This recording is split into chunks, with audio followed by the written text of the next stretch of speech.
Last couple of years.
Here.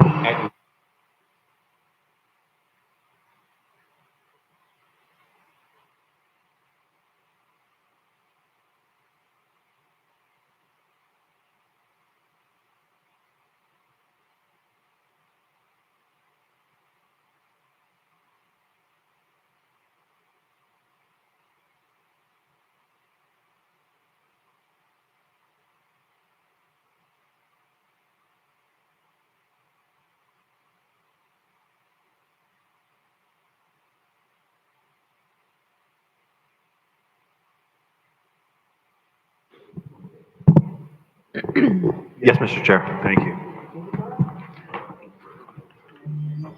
McCoy, you ready, sir? Oh. Hi.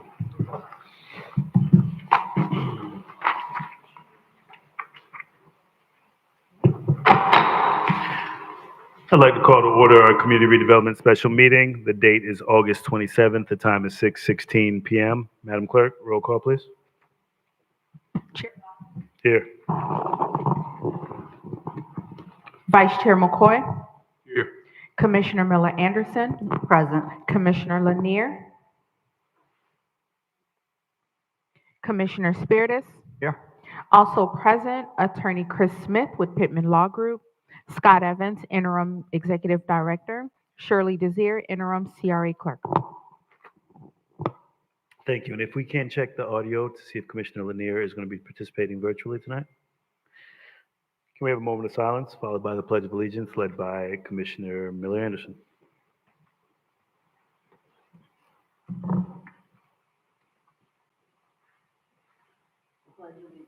To the flag of the United States of America and to the republic for which it stands, one nation, under God, indivisible, with liberty and justice for all.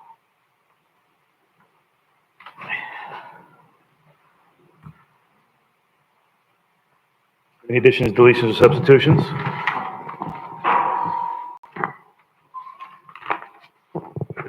Motion to adopt agenda? So move. Second. Motion made and properly seconded. Madam Clerk? Commissioner Miller Anderson, Yes. Commissioner Spiritus, Yes. Vice Chair McCoy, Yes. Chair Lawson. Yes. That vote passes 4-0. Thank you. No consent agenda going into regular agenda. 7A. 7A, in-person interviews for the Executive Director position with the Rivera Beach CRA. Attorney Smith, if we can review the rules of engagement, the process, and the order for tonight's interviews. Yeah, you have the two candidates here. They're sitting in now. I think it was a discussion last night, task 1 to sequester or whatever verbiage you want to use for not to get in, not to open that door, while the other is interviewed, and then the other comes in, second person comes in for the interview, and then discussion afterwards and a decision to move forward, or decision of the commission afterwards. Okay, thank you, Attorney Smith. Board, we are in agreement that we're going to do an hour interview for each candidate. And we're going to do a coin flip to see who goes first. Up to. Well, Mr. Chair, Go ahead. I guess there was a problem. We went ahead and did a coin flip last evening to at least get a schedule together. We can do another coin flip now in the public eye and see which goes first, which goes second, if that's the pleasure of the board. That's fine with me. Okay. Well, now the board will have to vote on which is heads and which is tails. Got a coin? I don't. If we can have a motion of the board to figure which is which.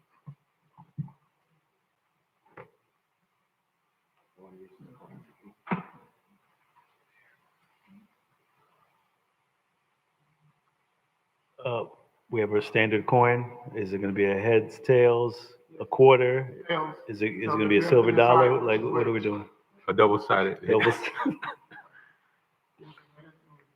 All right, the order on the agenda is first listed is Miss Lisa, second is Miss Nikki. Let's do heads for Miss Lisa. Board, pleasure of the board, is that okay?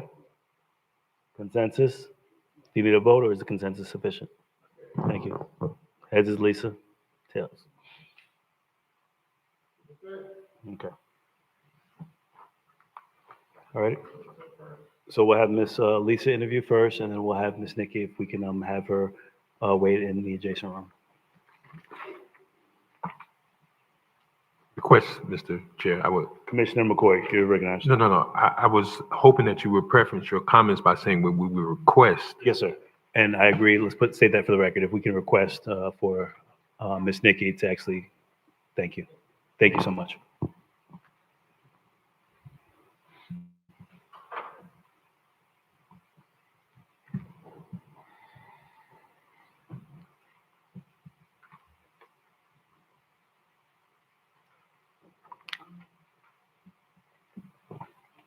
So if Ms. Lisa Nichols could come up to the table and we'll begin with the questioning. Starting, I guess, Mr. Chair, you want to conduct and call on each of your members to question? Mr. Chair, Commissioner McCoy? You're recognized. I guess I was just trying to make sure, did we figure out what's going on with Commissioner Lanier before we even get started? Let's not. Look, right, but she's not online yet. She's not coming on. She says she's not feeling well. I have a question. Mr. Chair, to answer the question, we received an email from Councilperson Lanier saying she's not feeling well and to send her a virtual link. A virtual link was sent to her. I sent a follow-up email to her asking her, was it health concerns? And she replied that it's health concerns, that she's not appearing and she will be appearing by virtual. And that's the last correspondence we received from her. I have a question. Commissioner Melanson? Did we say what the score ranges were? Did we go over scores at any point? No. So what are the score ranges? 0 to 10? Mr. Chair, Commissioner Spears? I don't know if we're going to do scores because we haven't agreed that we're going to do all of these questions. There's supposed to be backup questions to our questions. So I don't know how we're going to score it that way. I think we just have to score the candidate individually on our own individual score. And how would you score? What are you doing, 0 to 10? Madam Councilperson, it would be answering, because we're down to the final two, would be asking questions of them. And then after the interview process, we're going to have a discussion from the council as to which candidate, if any, that the council person prefers to be the next executive director, and we'll move forward from that. But there isn't a score.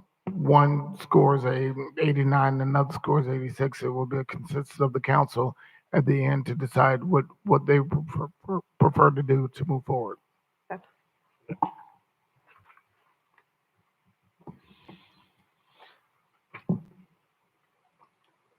So being that we're down one commissioner for the evening, we did allocate 10 minutes for each commissioner, previously with an hour interview scheduled. But with the 4 commissioners tonight, we can have an extensive interview for each candidate. So we could probably do anywhere between 15 and 20 minutes each. Okay.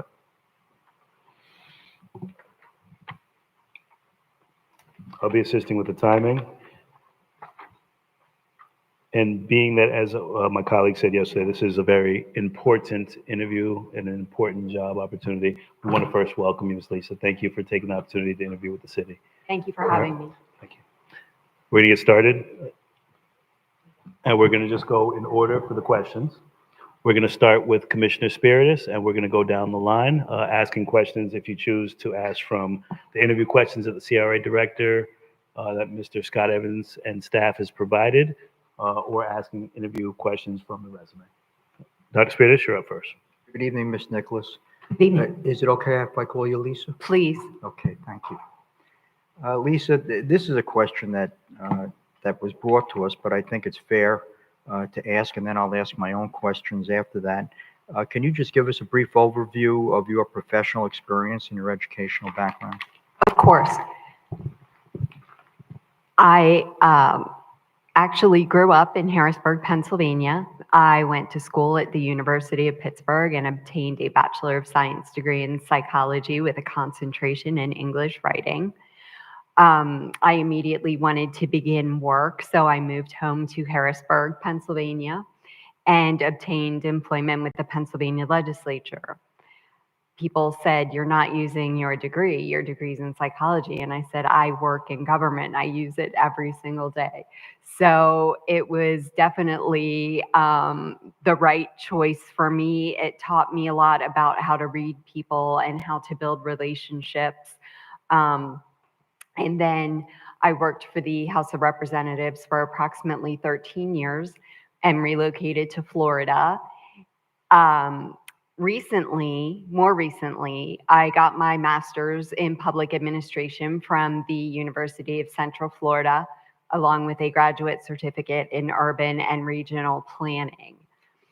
I also, when I relocated to Florida, began my experience with local government and worked for, aside from a brief stint in the Florida House of Representatives, I worked for 2 municipalities in Brevard County, as well as the Brevard County Board of County Commissioners. So I have worked in essentially every level of government. My preference is local government because it's closer to the people. My overarching preference is redevelopment because the results of redevelopment are tangible and it's something that you can see, something that helps to revitalize and refresh communities and the residents that live in them. I really, I spent probably 12 years in redevelopment, and I honestly have not been really fulfilled since I left that arena. So I'm looking to move back into it. Thank you. Speaking of redevelopment, and I see that you have your redevelopment certification. When did you receive that? I received that in October of 2012. As soon as I started with the City of Rockledge, which was in January of 2011, I started enrolling in the classes. The Redevelopment Academy was somewhat new, but I'm a fervent believer in professional development. And so I really wanted to obtain that certification. And I think I was a member of the second class to graduate from the FRA Academy. But can you tell me, since you seem to like redevelopment, that's your field, you work for a community redevelopment agency, correct? Correct. What position was that? It was redevelopment specialist, coordinator, and then director. So, And how many people were in that agency? it was a small city, the city of Rockledge, and I supervised directly 4 individuals, but they were not part of a team. So 2 assisted me with redevelopment, and for example, the other was the receptionist, and the other was an administrative assistant in other areas. You're familiar with the Florida CRA laws? Yes. Have you enforced those laws? Have you implemented those laws? Yes. The Chapter 163, Part 3, although admittedly I could utilize a refresher, but that was a document that I basically had with me at all times, because that's going to tell you what you can and can't do. That in addition to your redevelopment plan, of course. But the statute and the reporting requirements, which are found in Chapter 189, that is also an extremely important document, because that, and it's not like the state ever retracts requirements. They just kind of keep adding on to them. So, more items need to be advertised on the website. More items need to be placed visibly on the website for CRAs. Again, I admit I could use a refresher, but it's certainly something that I am familiar with. And the fact that I have written state statute and have the ability to interpret statute, I think lends to my experience. Okay, great. Can you tell me what was your favorite redevelopment project, and what role did you play in that project from beginning to end? Sure. And this to me was it was unique in a way because it ended up being a public-public partnership rather than public-private. And I was essentially the project manager. So there was an abandoned car wash on the main east-west thoroughfare in the city of Rockledge called Barton Boulevard. And it was almost directly across from our city hall. And it was just hideous. The pavement was cracking, and torn up, and it was like 4 bays and a maintenance office, and just like this moldy pink color. Anyway, it was not attractive. And it's literally right across from our city hall. So it went up for sale. And so I talked to my board and the city manager, because I was a direct report to him, about acquiring this property. And is it something we might be able to do? Well, sure, we can discuss that. What are some things we might be able to do with it? In the meantime, Barton Boulevard is very heavily traveled. And, being in the closest thing to a downtown that Rockledge had, it had 3 bus stops within a very, very short span of each other. So there were always little fender benders, always, traffic tie-ups because of the buses, and people were angry. So, I thought, well, what if we were to demolish the majority of the car wash, leave 1 bay for a bus shelter, and we can leave the little maintenance closet, whatever, just for aesthetics. And so that's what we ended up doing. So I negotiated the purchase of the property negotiated the demolition of the bays.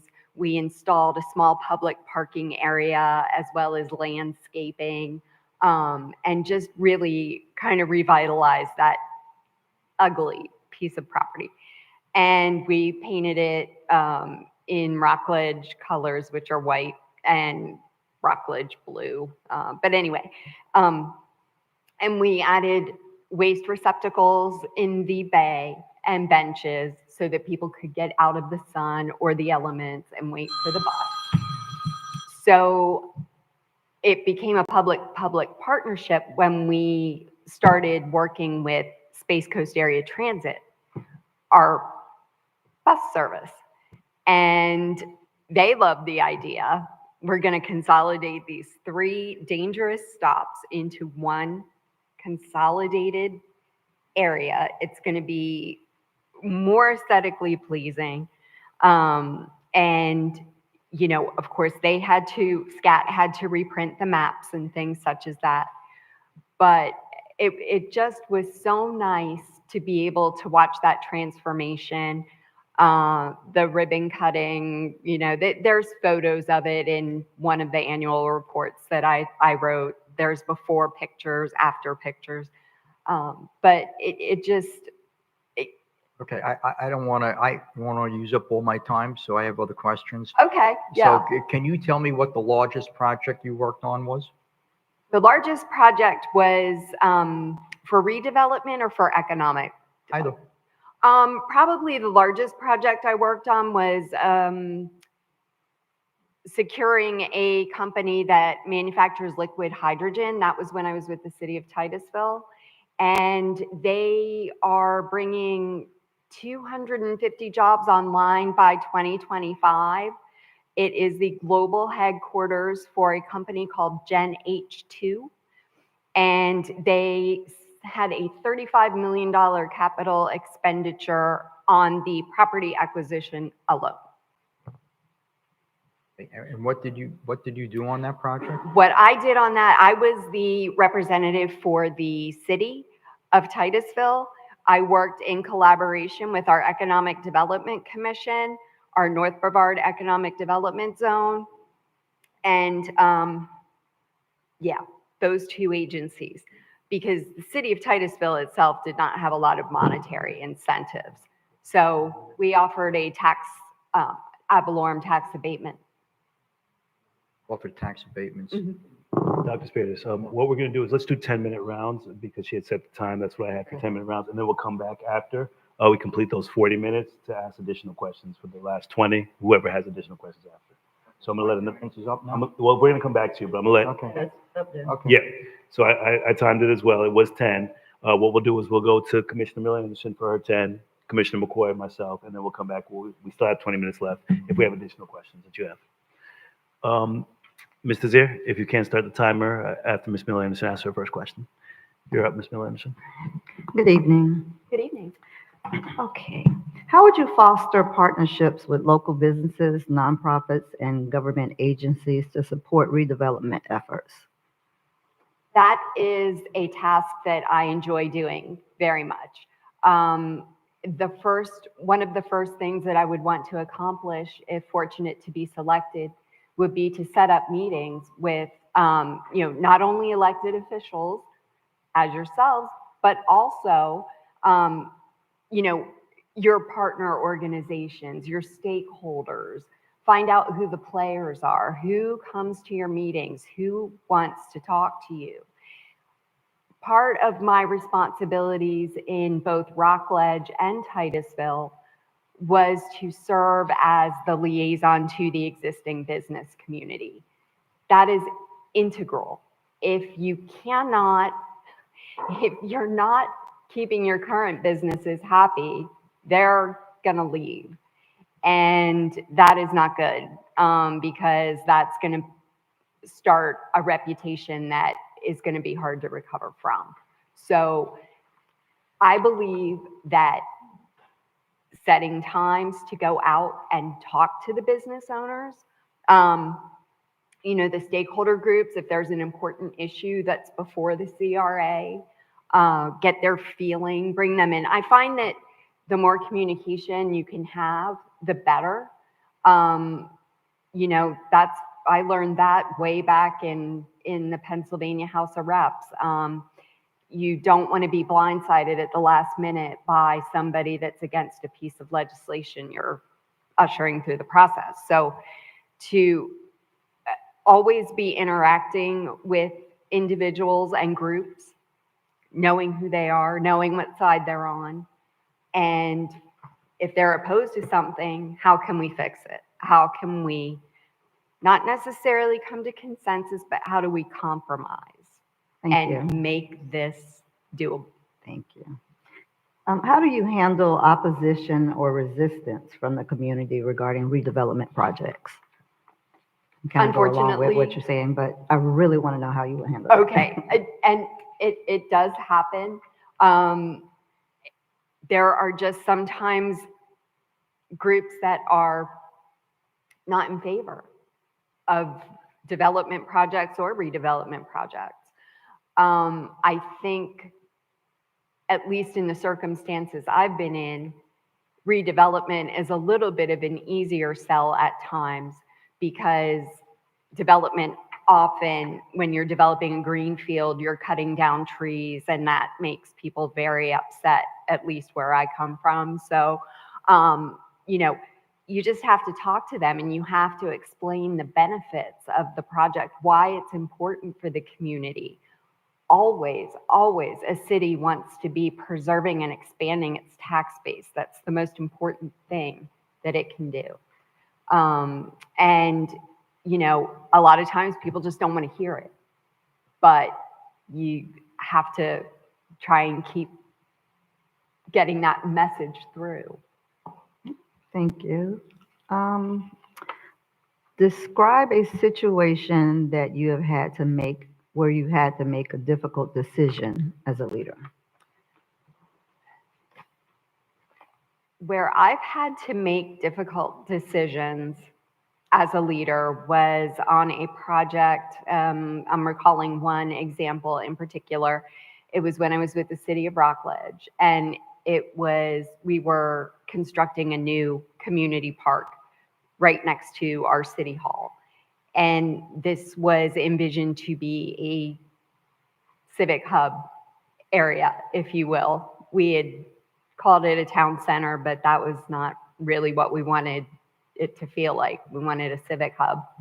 And the park itself was beautiful, state of the art, you know, but we ran into funding constraints. And so, you know, one of my responsibilities was, what do we do? Do we take this project and, you know, go for bonds? I knew that that wouldn't fly. So what do? Pretty much the only thing you can do in that instance, and that was to phase it. So the board and I had many discussions, many meetings about what should be prioritized to be the first elements incorporated into that project. So again, through communication, through, you know, just hashing it out and compromise, we got it done. It took a little longer than we wanted, but we were able to budget for everything ultimately. What are the areas that you think the CRA, our CRA, is succeeding in? And what are the areas you think could use some improvement? I have to say that the second I saw this facility, the marina area, it took my breath away. It's absolutely stunning. So I think that is definitely something that you guys should be terribly proud of. It's really stunning. It is. You know, insofar as challenges to redevelopment, I don't know how much available land you have. I don't know what your challenges are insofar as being built out. And sometimes there's nothing really that you can do about that. If you are in a predicament where you need land but don't have it, unless you start annexing or something, and I don't know how the city feels about that. But those are certainly issues that can impact or slow down redevelopment. What do you intend to accomplish within the first 12 months of employment with the CRA? I would really welcome the opportunity to, as I mentioned, get to know all of the interested parties, all of the stakeholders, the current business owners, those that are developers that are looking to embark on projects or are in the midst of projects already. Just really learning, really getting a handle on what is happening. That's crucial. I mean, that, you can't really move forward until you do that. So, and I like personally in-person meetings rather than phone calls, emails. I want to get out there and meet with people. And so, that reading your community redevelopment plan, reading the strategic plan, city's comp plan, I know, fortunately, how important it is that all of those mesh together, and that your redevelopment plan is your guiding document, your Bible, basically.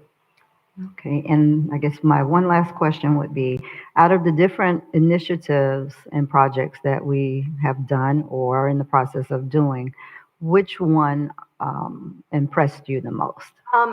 I liked the, I saw that you had a variety of grant programs that provided assistance for exterior enhancements.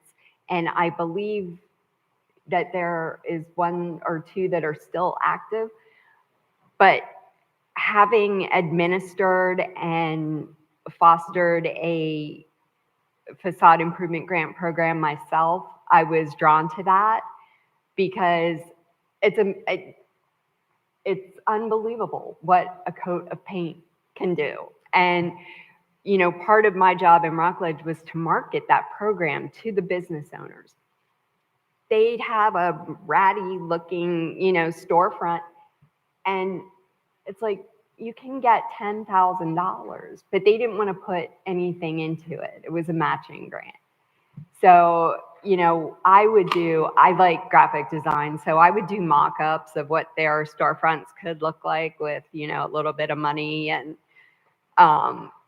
so, yeah, and then I'd visit with them and say, hey, what do you think? And just brag on the program, brag on the fact that we had it. So I was very much drawn to those grant programs that you have. Okay. All right. Thank you so much. Of course. Thank you. Thank you, Ms. Miller Anderson. Commissioner McCoy? Thank you. Excuse me. Ms. Nichols, thank you for joining us. Very interestingly, I was particularly drawn to one of the bullets that you developed and implemented the city's Office of Economic Development budget. Clarify that. Was that the budget or the actual office? It was the budget for office operations. So essentially that was for the city of Titusville. I believe that's what you're looking at there. The city of Titusville. Well, you have EDO on also the airports as well. So where exactly was it? So, okay. So with regard to budgeting, what I've developed has been the line items for, say, advertising. For the city of Titusville, within the Office of Economic Development budget, I had a very gracious line item for advertising. Thank you, Ms. Nichols. I'm gonna go ahead and jump into the next question because I want to kind of preserve some time, and I can appreciate you want to explain, but let me be succinct if I can. All right, so my colleague Commissioner Spirit spoke about development efforts, and I was looking towards the end, and it kind of got a little to the end, but you were speaking of an economic development project.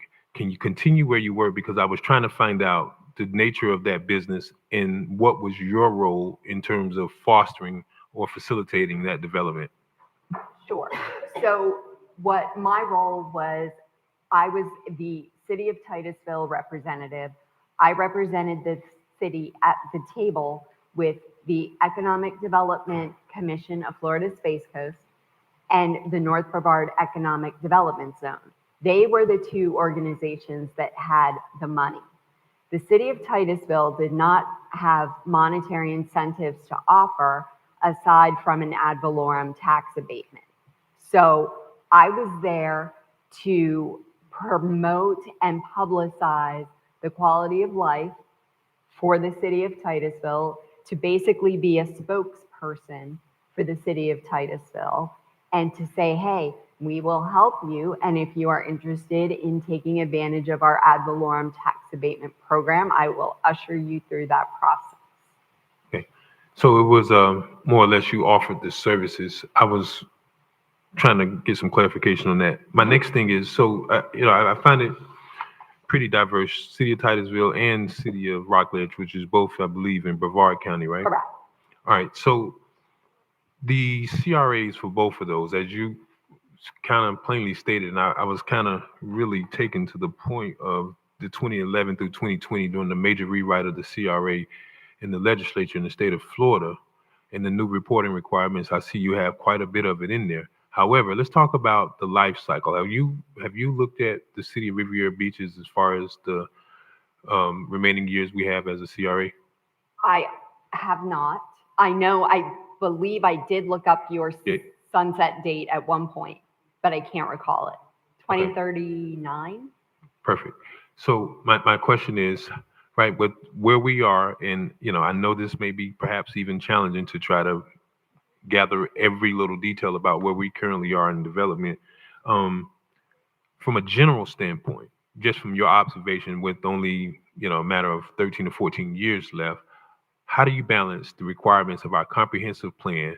One of the things I say all the time to our members and also the staff, like, I don't want to sit here and borrow money when we only have 13 years left. How do you prioritize having a short life cycle, dealing with comprehensive plan and CRA plan implications, and ultimately 13, 14 years left remaining? Sure. So always Succinct and specific, and I hate to cut you off. No I'm worries. looking for certain key things. Always looking to that community redevelopment plan.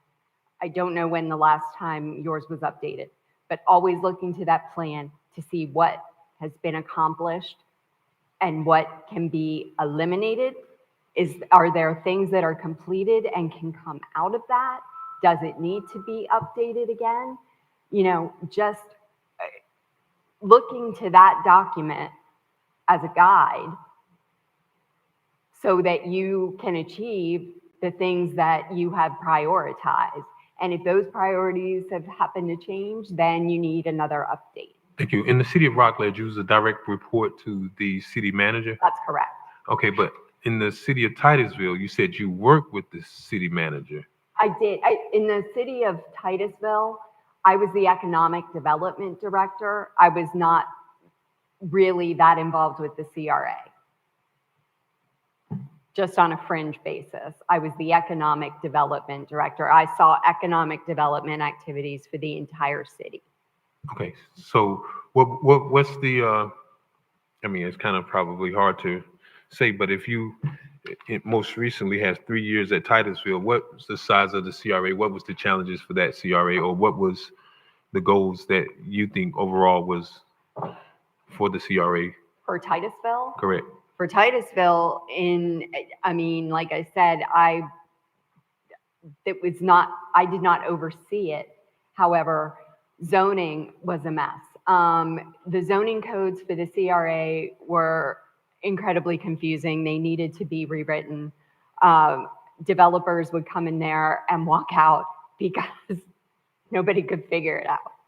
So, you had shoreline mixed use, you had, layers upon layers of these zoning codes and the redevelopment district in Titusville was very small, just like a couple square miles.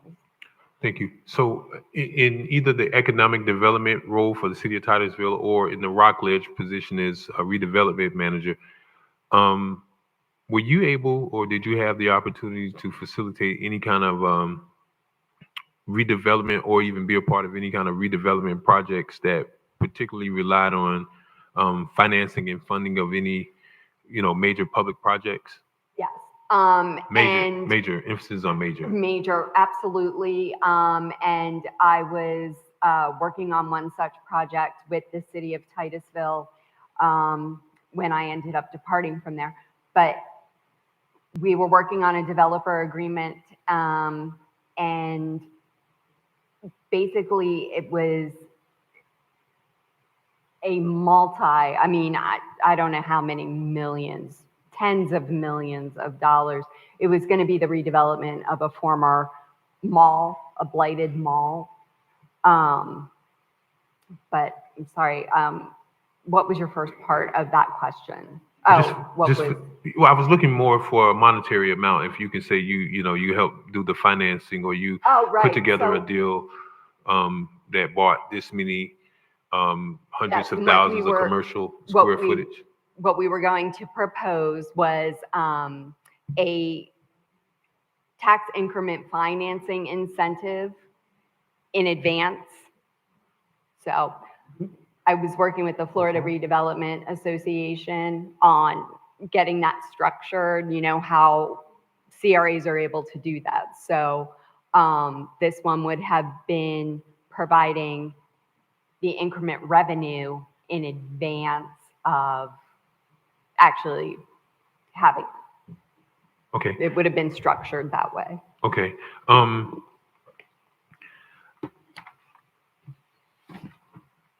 The airports. So and I don't want to be too presumptuous here, right? You're fine. You're leaving from an airport to come back into redevelopment. What sparked your interest in coming back this direction? Because airports is not redevelopment. They're in a lane of their own. So can you kind of elaborate? Exactly why I'm looking. I was presented an opportunity by the airport authority. I did not apply for a job. I was approached by them. It sounded intriguing, but it is not for me. Fair enough. Lastly, comprehensive plan. So tell me your experience working with a comprehensive plan and, what do you know? Because I know you mentioned it. What do you know as far as what the statutory requirements of revisiting a comprehensive plan is to be, since you were citing statute? So what? So with regard to the comprehensive plans, I learned a great deal about comprehensive planning and the elements that are contained within a comprehensive plan during one of my urban and regional planning master's classes. And I just understand that everything has to be, while the community redevelopment plan is the CRA's guiding document, it has to be consistent with the city's comprehensive plan. It can't be, there can't be provisions in your redevelopment plan that are inconsistent with your comp plan. Thank you. Last question. What have you ever done a rewrite? Have you ever done an amendment? And from your knowledge, how often do you do these amendments to comprehensive plans? That's what I'm looking for specific. I have done a rewrite of a community redevelopment plan, including a new finding of necessity study, because we amended the boundaries. So we had to do that extra step of the finding of necessity, and honestly, I thought it was fun. I love writing, but so yeah, we had a consultant, they were helping, they were from Orlando, and they just didn't really kind of get Rockledge. So I took it upon myself to do the rewrite of the update. My boss was pretty happy. Thank you. I appreciate that. And thank you for pointing out the findings of necessity, because had I had more time, we've experienced that here, and that was going to be my question. Thank you, Ms. Nichols. Of course. And Commissioner, we will have some more time because we're all going to do just 10-minute sessions and then come back for additional questions. So you will have additional time for that. Ms. Nichols, thank you so much for all the questions. I want to get started with mine. Thank you, Mr. Zier. This board is big on local participation. Without a disparity study, we cannot require a percentage goes towards local minority women businesses. But we do have in our charter 15% SBE. We do have options.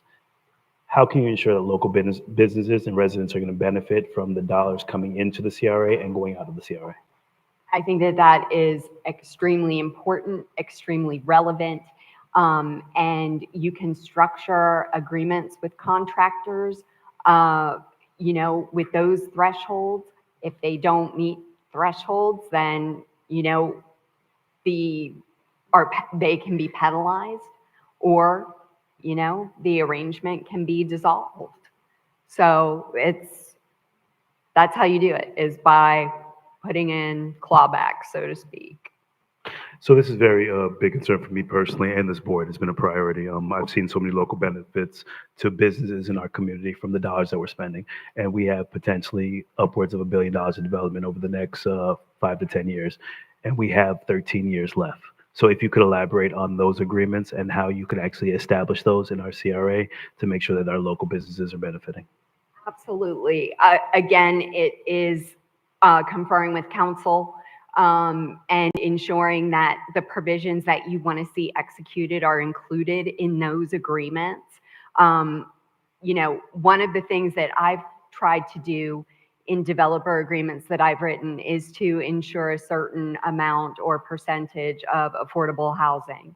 To me, that's just smart. I mean, that it's a necessity. So, and if the developer does not want to go for that, I mean, granted, you don't want to lose a project, but how important is it to them to be able to develop here? You can put these stipulations in place, but the key is to enforce them if they're not adhered to. Right. Tell us a little bit about what you know of the Riviera Beach CRA and some of the major projects that we currently have. I, of course, have read about your various grant programs. I learned about the marina and all of that. I was very impressed to learn about your clean team. And I just thought that was really cool. And the ambassador program. So you guys are doing a lot of innovative things, which I think is fantastic. I don't know how long those things have been in place, but certainly they are a positive to the area. My colleague asked about time frame. What you'd intend to accomplish over the first 12 months? Mm-hmm. Being a little bit more clear, what would you intend to accomplish in your first 90 days? Again, I'd still want to meet the major players, but probably I definitely would, I'd probably, if I'm fortunate to be selected, probably start reading your comp plan tonight and your redevelopment plan, because those things, that is, those are the keys, I think, to being able to be successful. What are your priorities? What do you want to accomplish? I don't know, but I'm curious. I'd love to know. And I'd love to be able to help you do it. Where did you see the job posting for this city, and what made you want to apply? I believe it was on the Florida Redevelopment Association website. And what made me want to apply was when I saw the posting, I looked up the city online, and it was gorgeous, stunning. And then I watched some of the videos and was really impressed by all of those videos. And so, yeah. With those council meetings that you watch? I'm trying to figure out which videos you were watching. I'm gonna scratch that from the record. Let's just keep moving on. So, understanding your position and that you report to 5 members on this board, how do you manage expectations and the various competing interests of the board? That is challenging. There is no doubt that that is challenging. However, I have extensive experience with that. When I worked for the Pennsylvania House of Reps, I worked for a caucus.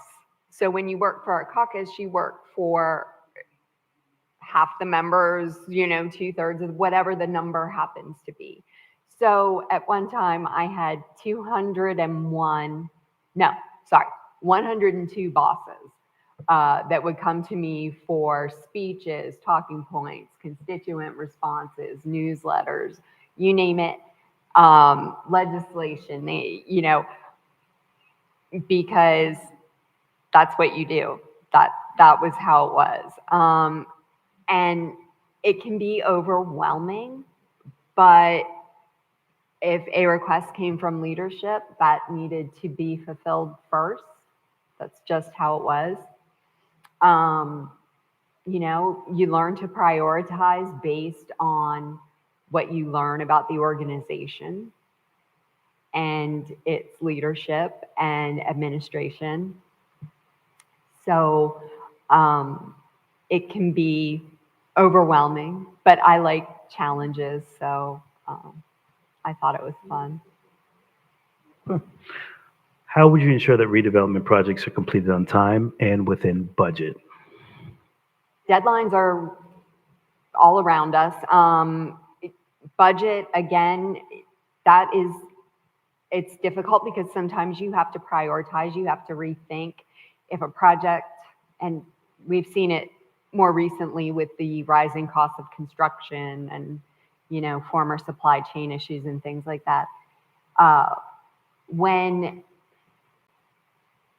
you have that happening, you just have to kind of slow it down and say, is this something that we maybe should phase rather than do it as we intended originally? You just have to have those discussions and make those decisions, based on the information that you have. So, budget and deadlines. A lot of times,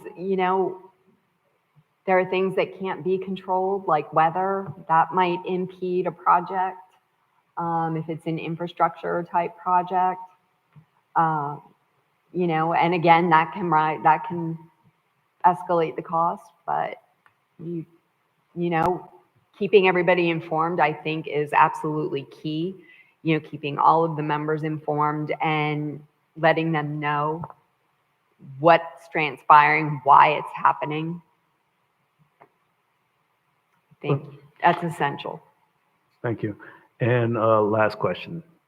What unique abilities do you bring and what makes you a better candidate than anyone else that we consider? I believe that in addition to my direct experience in redevelopment, I have exceptional communication skills, both verbal and written. I have outstanding relationship building skills. I love talking to people. I love being out in the community. And in my opinion, this position is a very forward-facing, very front-facing position that needs to be out there talking with the community, with the businesses, with the organizations and stakeholders. And those are things that I just enjoy and believe that they make a difference. So I think that communication and relationship building, but also knowing how to read an audience is very important. I may be delivering a presentation to a homeowners association. I'm not going to go into that with quite the same mindset as I might with an elected officials board or something like that. You know your audience. Thank you so much for answering my question, Ms. Nichols. Thank you. Board, we have 20 minutes left. I was going to consider and see if the pleasure of the board would be to do a round robin, setting the timer for 20 minutes, and we just kind of go down the line and ask additional questions we may have and just continue to cycle through.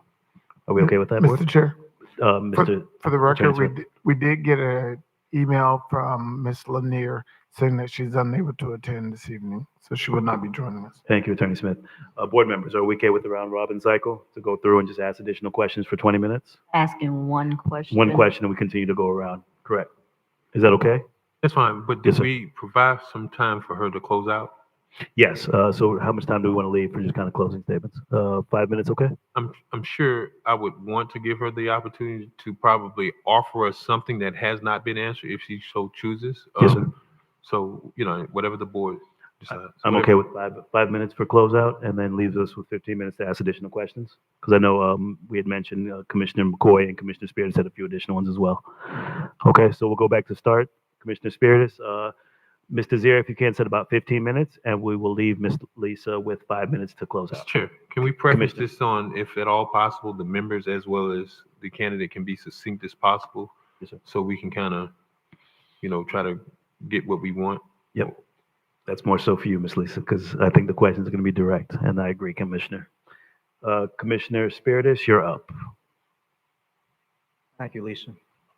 Question that I have is, I saw on your resume, you speak of TIFs and the trust fund. Yes. If you can go into that and how you intermingle that with, if possible, I don't know if you did or you didn't, with any public-private partnerships. So essentially, the TIF structure is, in my opinion, a very reliable one for redevelopment type projects because you have that frozen value and then, of course, the increment on top of it. And when I was referencing an agreement that I was working on when I left the city of Titusville, we were trying to structure an agreement to utilize TIF retroactively. So essentially, prior to receiving the TIF, based on certain projections, the developer would have been entitled to TIF dollars. So I can see how that would be very beneficial to a developer to be able to obtain that financing almost in an upfront manner. But of course, they have to provide a lot of documentation and business plans, et cetera, pro formas, balance sheets. So. Thank you. Ms. Miller-Anderson? Describe your leadership style and the most important aspect about being a leader. The most important aspect about being a leader is listening, in my opinion.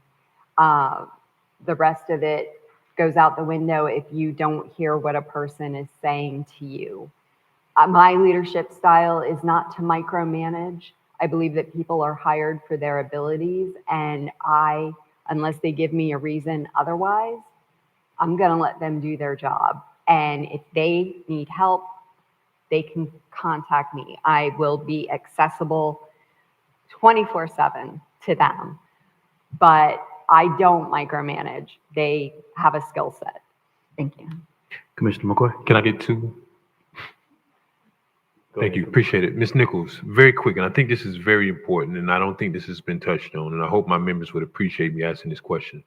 You spoke in your experiences at the city of Rockledge, and I want to know specifically, and if you can just be succinct, we are elected members. The city of Rockledge has 7 appointed members. That is correct.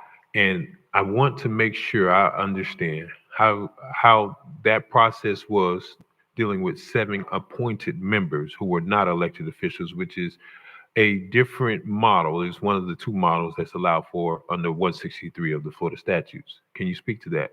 Yes, it worked for Rockledge. It was fabulous. We had 7 appointed members who were either owned a business or had a business interest within the city of Rockledge. it does not work for every CRA out there. In fact, it is, according to the Redevelopment Association, definitely, it's not a model that's used often at all. Thank you. And last thing, so Rockledge, it sunsets its CRA in what year? I think it was 2032. Okay, well, I seen a little bit. I seen a little bit different time. Actually, something I seen said 26, and I wanted to find out. Looking at just, I guess, not even the organizational chart, but it kind of leads off as the city manager being the head of the CRA. That is, yes, he's the registered agent for the CRA with the state. But who managed to oversaw the day-to-day? Who created the budget for the CRA? Is that a function of the city manager, or was that I did that. the entire budget for the CRA? I did that. Okay. Yeah. All right, that's what I wanted to find out. Thank you. Sure. That budget question was actually mine there, but It was not. it was absolutely mine. And I can't believe you just stole that. The state won. Thinking about a time when you were lead on a project or successfully executed, reflecting back on those leadership traits, what did you do to remain effective as the leader of that project that you were the lead on? Responsive. I was entirely and thoroughly responsive throughout the entire project. Any client, any developer that I'm working with has my city phone, my personal cell phone, even though we're not supposed to do that.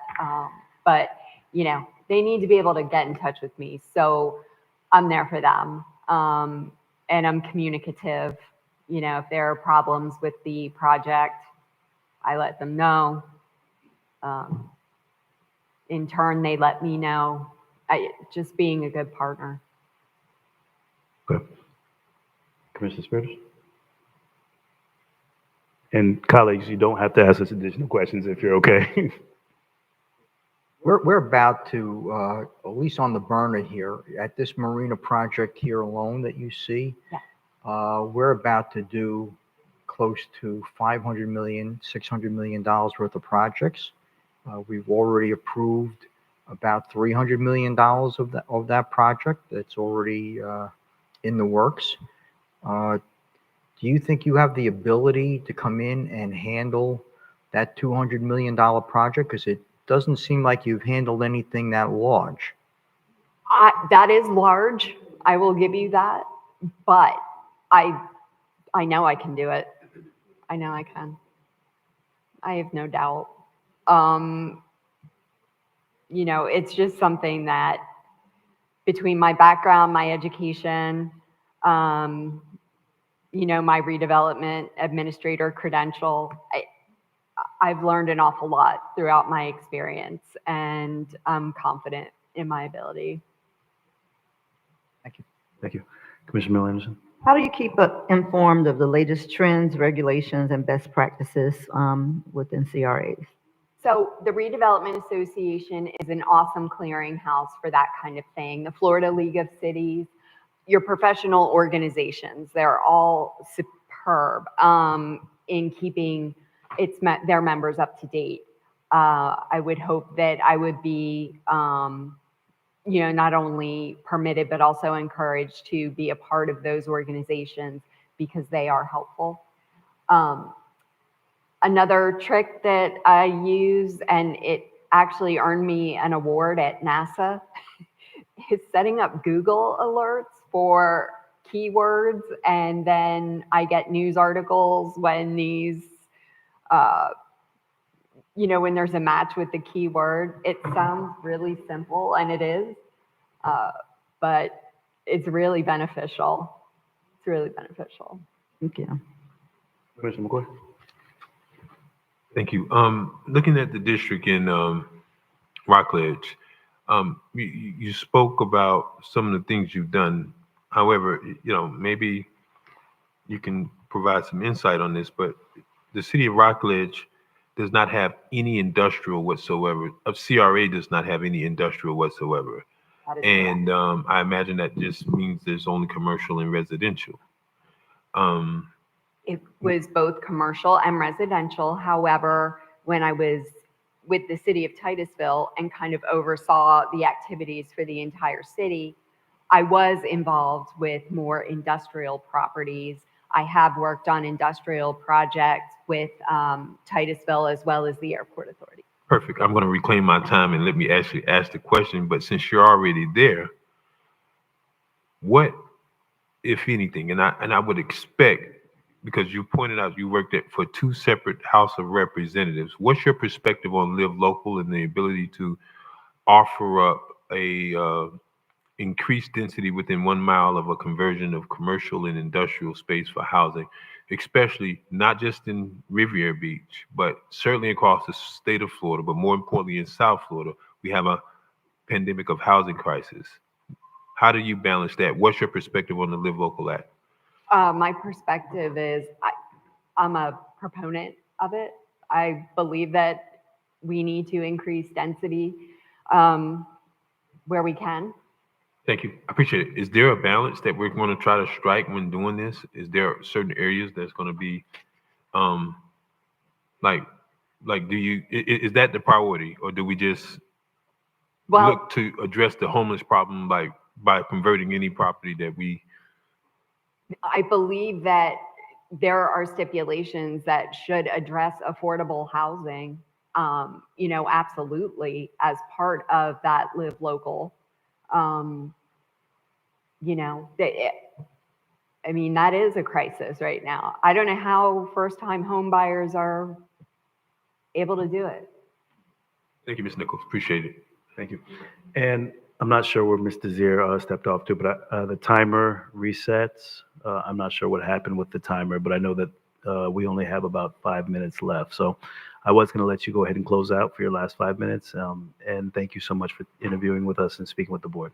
Well, thank you. Thank you so much for having me. I really appreciate being able to meet all of you. Just in closing, I would like to say that I believe I would do a great job for the Riviera Beach CRA. I have direct CRA experience. I have a master's of public administration, which I'm dying to put to good use. I have a graduate certificate in urban and regional planning, which can be extremely helpful at the front end of a project when a developer is seeking a suitable site for his or her project. It taught me a lot about interpreting municipal codes and things such as that. So, between my education and my qualifications and experience, I have a background in marketing, communications. It all comes together and is utilizable for this position. So that's me in a nutshell. And thank you so much for the time, and thank you for the I appreciate it. Take a 5-minute break, and then bring in the next candidate. Attorney Smith, thank you. We'll recess for 5 minutes.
Attorney Smith, Mr. Evans. I'd like to call back to order our meeting. The time is 7:31 p.m.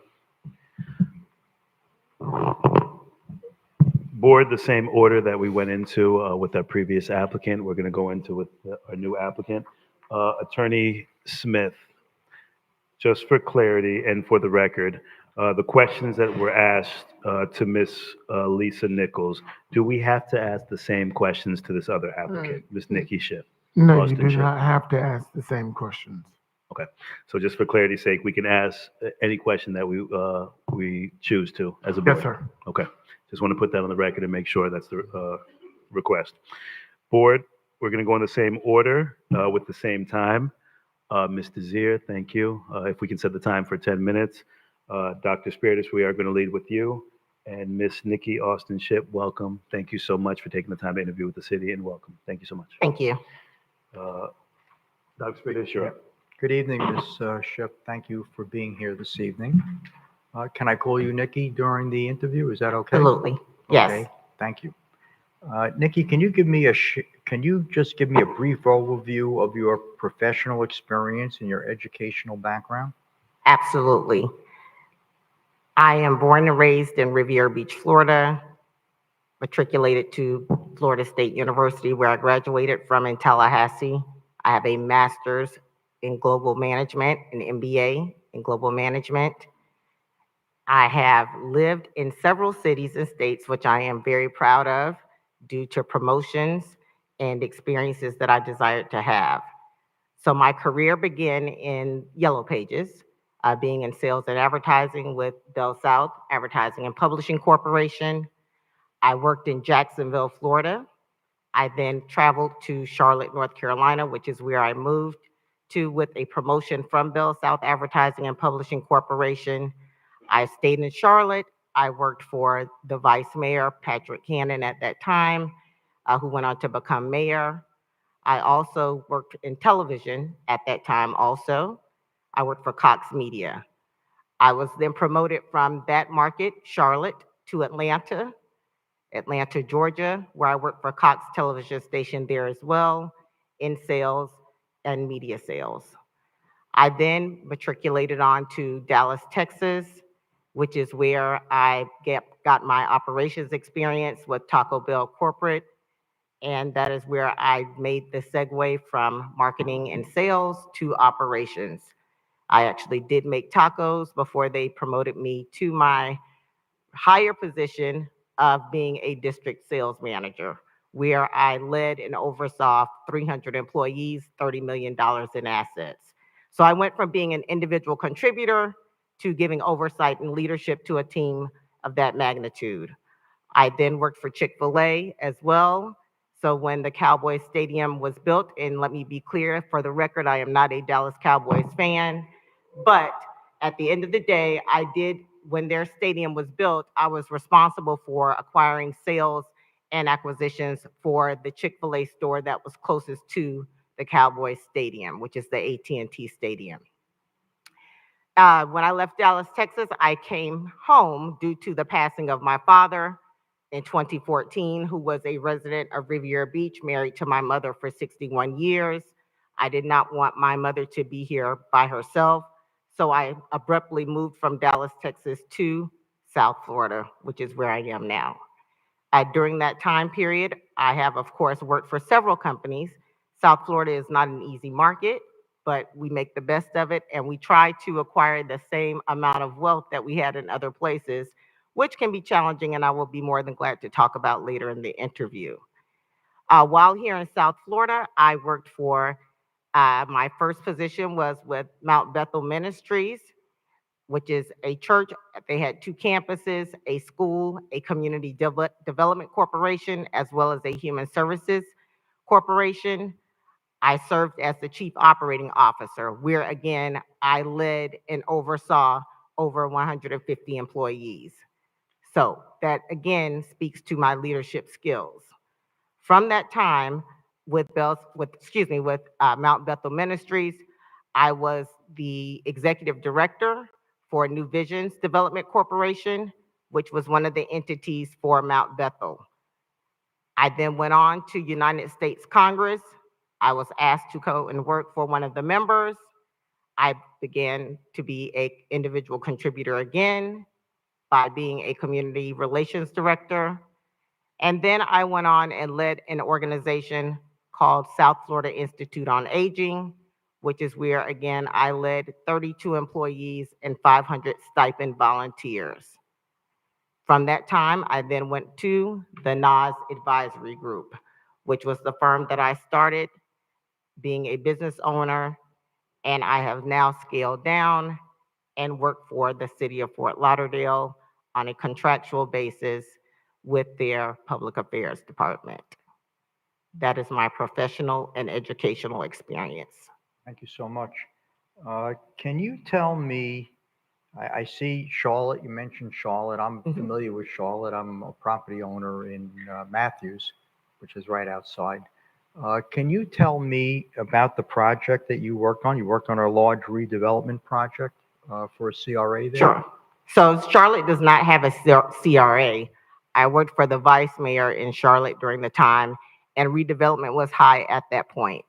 If you remember Charlotte, I'm not certain if you were a resident back in 1997, where Charlotte's uptown was very desolate, like a ghost town. So myself, along with the city council, Hearst Tower that was in Charlotte is probably one of the tallest buildings in Charlotte, as you probably are aware of. From that time, we built out the rest of the city of Charlotte. There was a lot of opposition with having the basketball arena moved to uptown, as well as NASCAR. The museum is there now, and some other things, but we worked on every single project with developers through the city council, with me leading the way along with the vice mayor of Charlotte.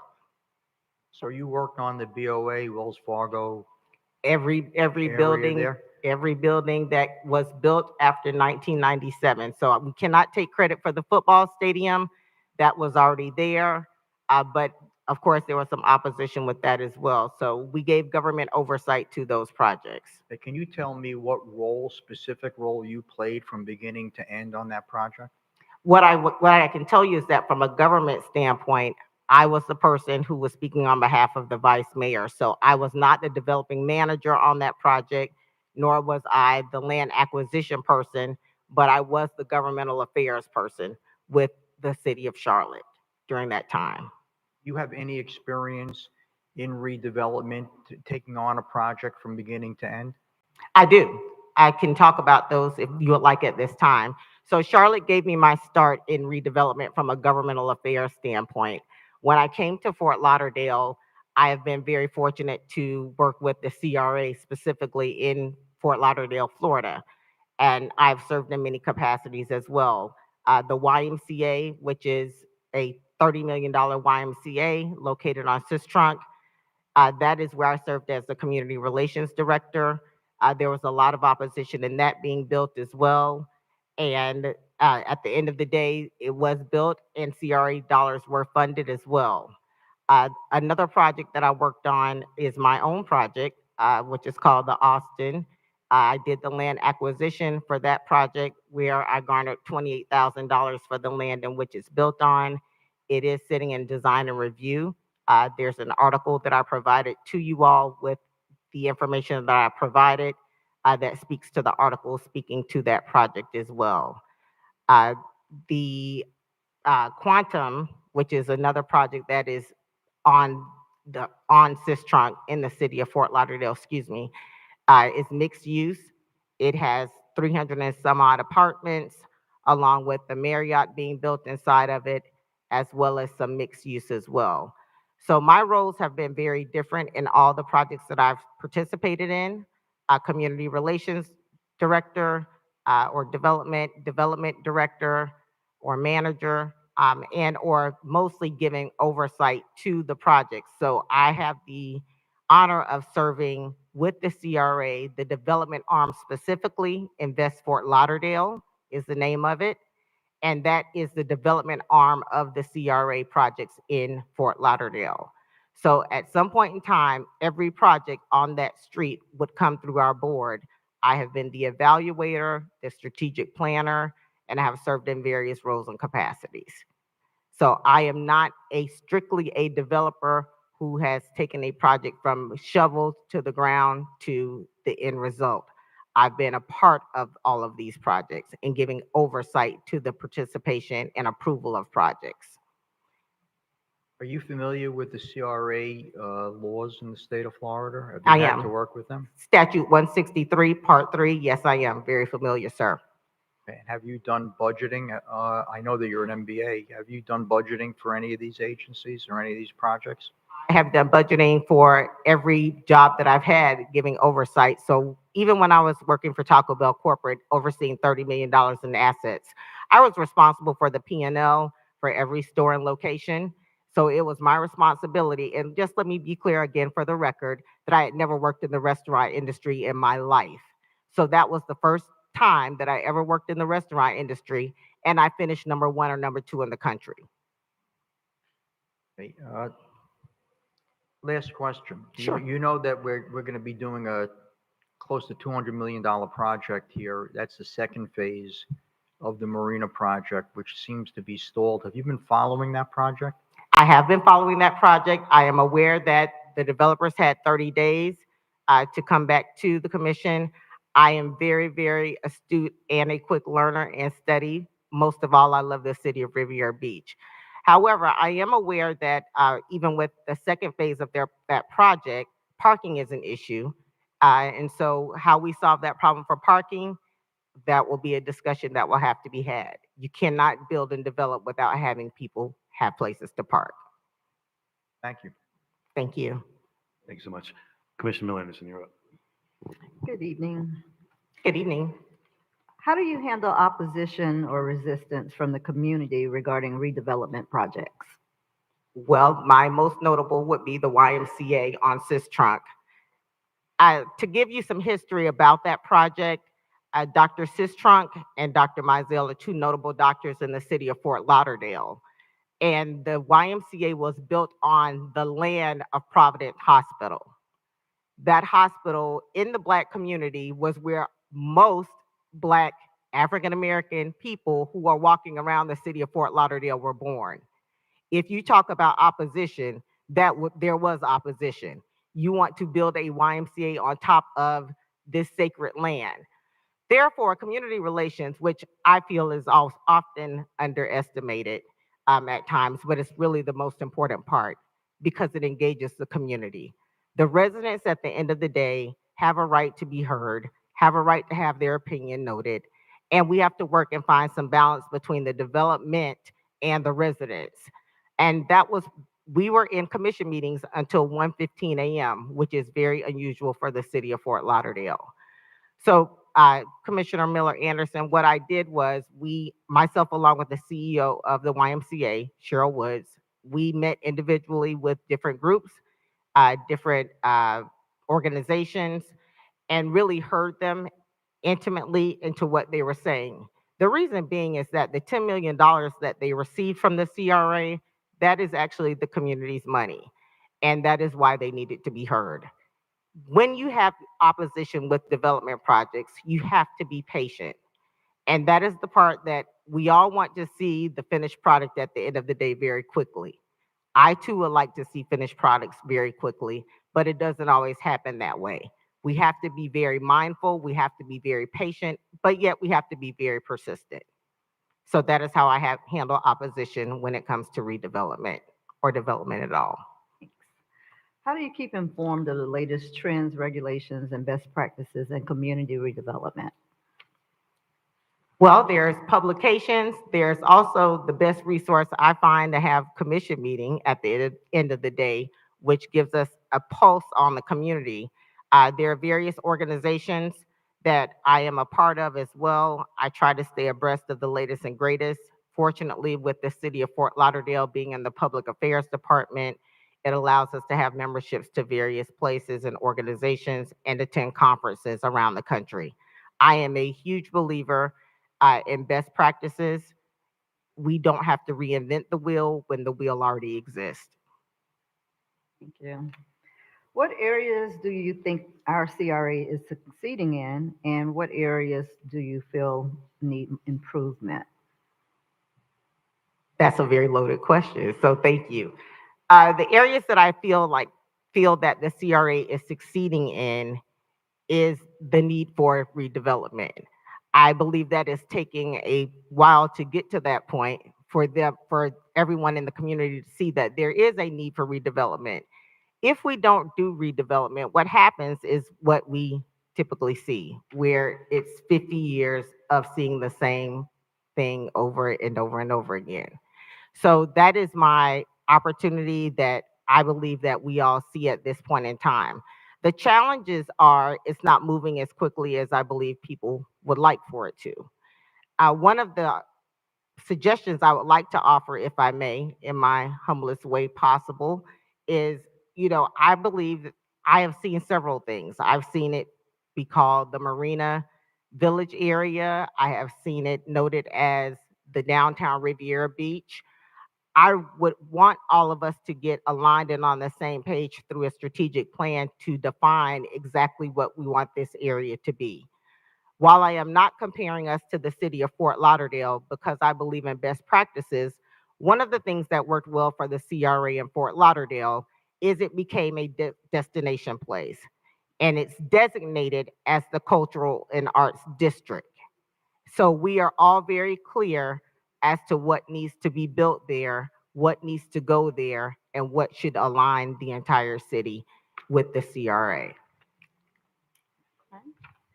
And the other question I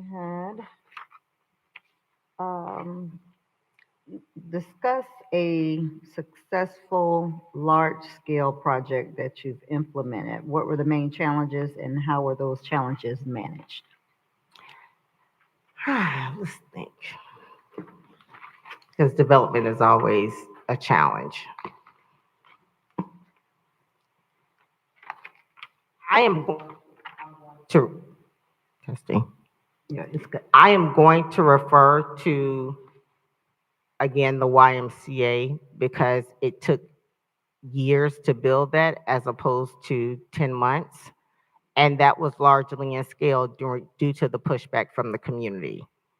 And so regarding that one project, I would probably add my own personal project where I'm a joint developer because the challenges is that financially, you have to be prepared to go into a project and knowing the end result will be what you want it to be. But it has taken over a year and a half to get out of the design review department with the city. And so being patient during that time and having people ask you about a project and there's nothing coming out of the ground is very, very challenging. All right. What do you intend to accomplish within the first 12 months of employment with the CRA? I'm glad you asked. So I have created a 30, 60, 90, 120-day plan. I'm not sure who I need to approach with these, but I would like to give them to the board if possible. We'll get them afterwards. Okay. So I have outlined what I would like to accomplish in this plan. It ranges from infrastructure to transportation, to housing, to economic development, community engagement. I am very big on CBAs, so community benefits agreements. What I do not want to see happen in the city of Riviera Beach that I have seen happen in other places. Fortunately, the city of Fort Lauderdale has done a great job, as well as the city of Charlotte did a great job. But if we don't do the ask on the front end with developers, then we don't receive the benefit that the city should receive. So if we are giving them tax credits and they are saving money as developers, but we are only receiving 15 laptops for John F. Kennedy Middle School, that is not a community benefits agreement. They just walked away with millions of dollars at the expense of our land in which we provided to them. So that is a very big pivotal point for me, that is necessary that we do a better job of. So that is one of the things that I would like to see done in the first 30 days. So with the projects that we have going on, I want to see community benefits agreements in place. And I'm speaking of written CBAs, not verbal CBAs. And my last one would be, how would you foster partnerships with local businesses, nonprofits, and government agencies to support redevelopment efforts? Well, we can go a number of ways with that question. We can talk about P3 projects because, of course, in the CRA, the land is, of course, public because it's taxpayers' dollars that are paying for it. And what happens is investors come in with privatized dollars, which makes it a P3 project. And so I believe in the balance. I am pro-development, but I am anti-gentrification. And there's a balance between those two spaces. What I do not want to see again is developers come in and make $400 million off of a project, and then the community is gentrified because of that. You know, we have a way, again, putting on my legislative hat, due to, of course, saving our homes, which is an amendment that was adopted in 1992 by the state of Florida to speak to that so that we don't have taxpayers and property taxes skyrocketing at an exponential rate. We know that it cannot increase more than, we know that it cannot increase more than 3% in an annualized year, or whichever is less of the value. So we want to make sure at the end of the day that, you know, we align partners. The residents are partners, they're stakeholders. And so I have to be mindful in my thinking of not only thinking of residents as residents, because guess what? I am a resident of Riviera Beach as well.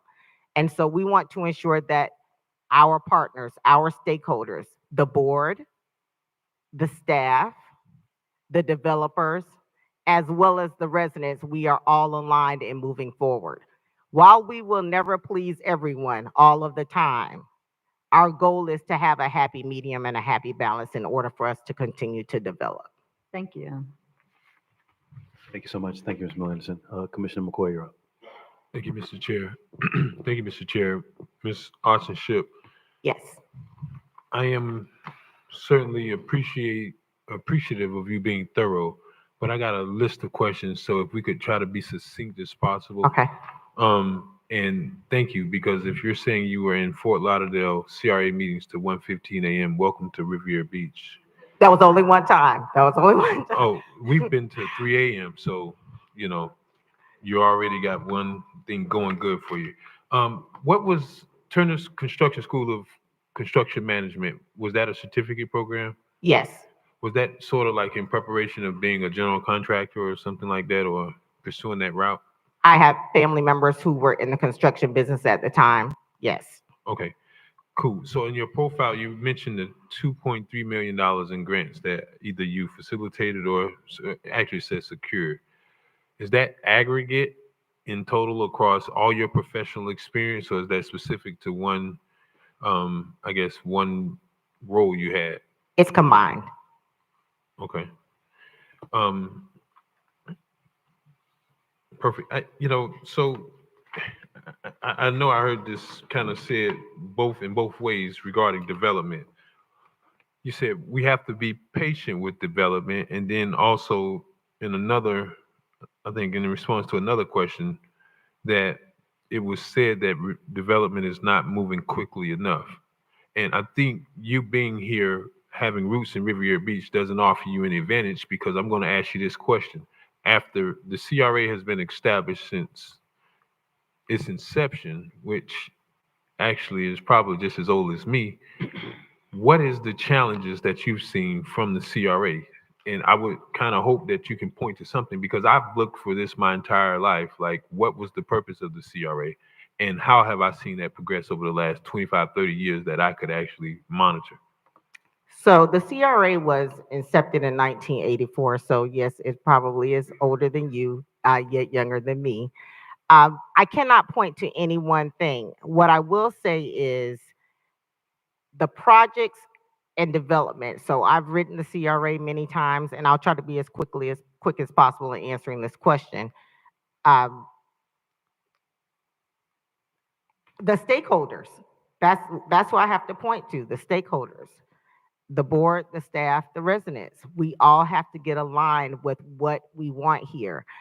What I don't like seeing during a development project is I don't like it piecemeal together. So if it's a theme and it's going to be a theme, what is that theme going to be? Is it downtown Riviera Beach? Is it Marina Village? Is it the Arts and Culture District? What is it?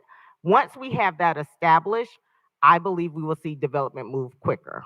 Thank you. Appreciate that. Great point about piecemealing. And that actually is segueing into the point that you spoke about in terms of community benefits package. You know, and I've heard this from developers, right? You know, and certainly you bring up an excellent point about giving some, you know, nominal or very, you know, negligible type community benefit to the purposes of the community when that really doesn't have an extrinsic and long-term plan. However, here's the number one thing that I've heard multiple times from developers. And the 40 years of us being in existence, I'm 40 now. I think one of the problems is, and I'm going to ask for your response and perspective on this, is if I'm challenged to sing that in 25 or 30 years of me closely watching it, and you probably the entirety of the CRA, a developer is going to respond and say, well, Commissioner, you know, the reason I'm apprehensive about taking on a whole comprehensive development or investing or bringing $450 million to the table on one project is because this is an untested market. And you were very keen on pointing out that there is going to have to be a balance between being pro-development and tax gentrification. So I would ask you to give me your perspective on that, because that creates a challenge. Like, how do you want someone to come in and throw everything out when there's never been any sort of real development here outside of, you know, the one-off and the piecemeals that you've mentioned? So having sat in the back of city council meetings since I was 7 years old, this is the ongoing deliberation amongst the city. We know we have a gold mine here. We know everyone wants it. And to your point, who's going to be the first? So Aquilina, Nautilus, we have Nautilus and then we have Aquilina. Am I correct in that statement? Aquilina. Aquilina. Yes, ma'am. Excuse me. I met the developer on yesterday. So that is a major development project that is going up in the city of Riviera Beach in the CRA district. A strategic plan has to be done. We must do a 5-year strategic plan, because to me that then speaks to the person who's going to be the first, the person who's going to be the second, and the person who's going to be the 30th, because they know there's a strategic plan in place.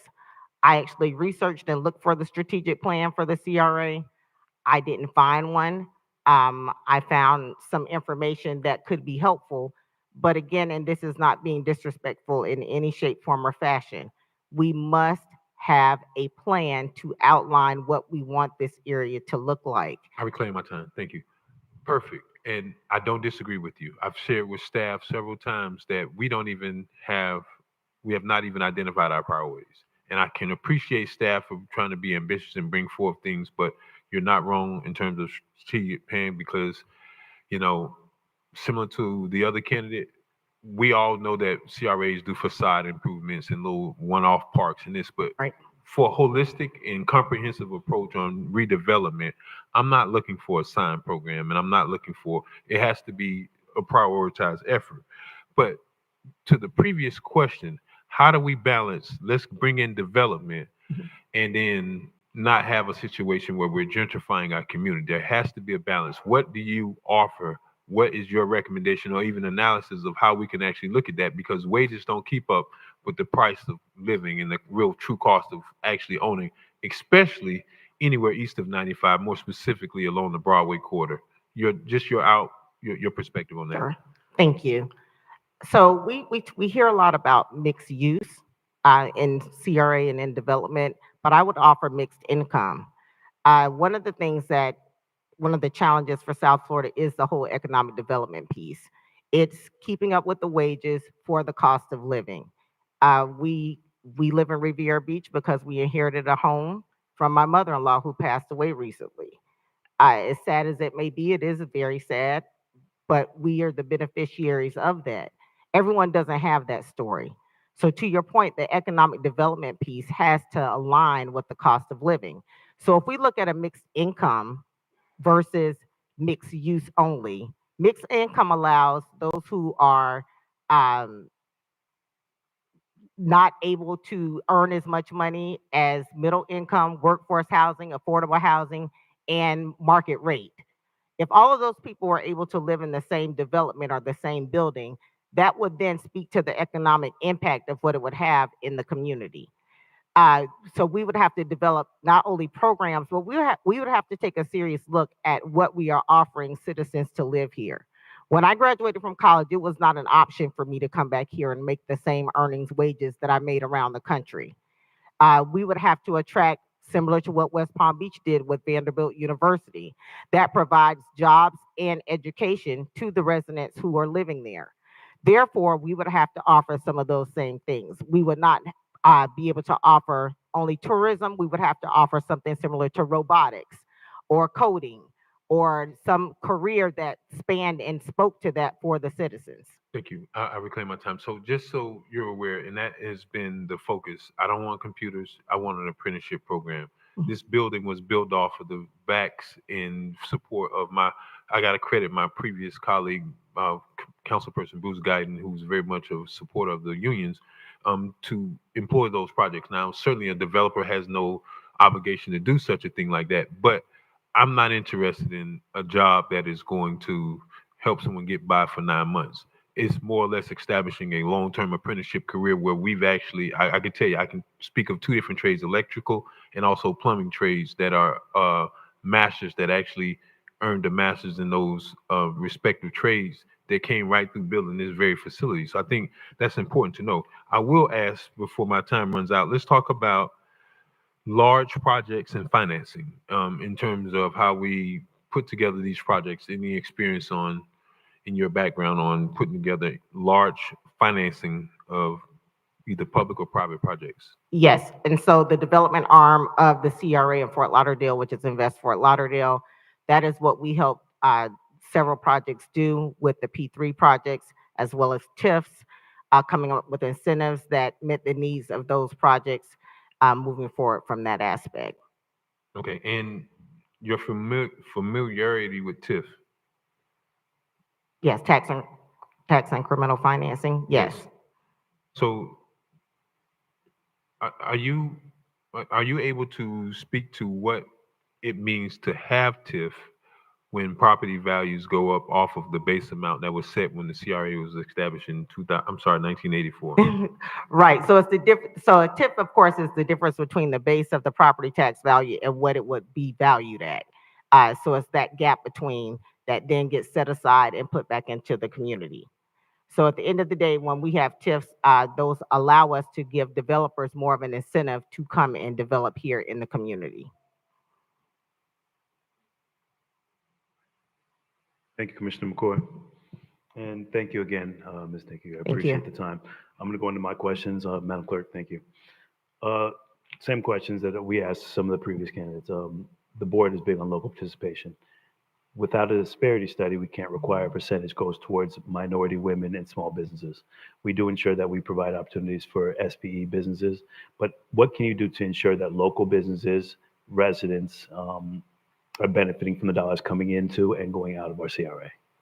And I thank you. I think that speaks to Councilman McCoy's question as well. And so SPEs are extremely important.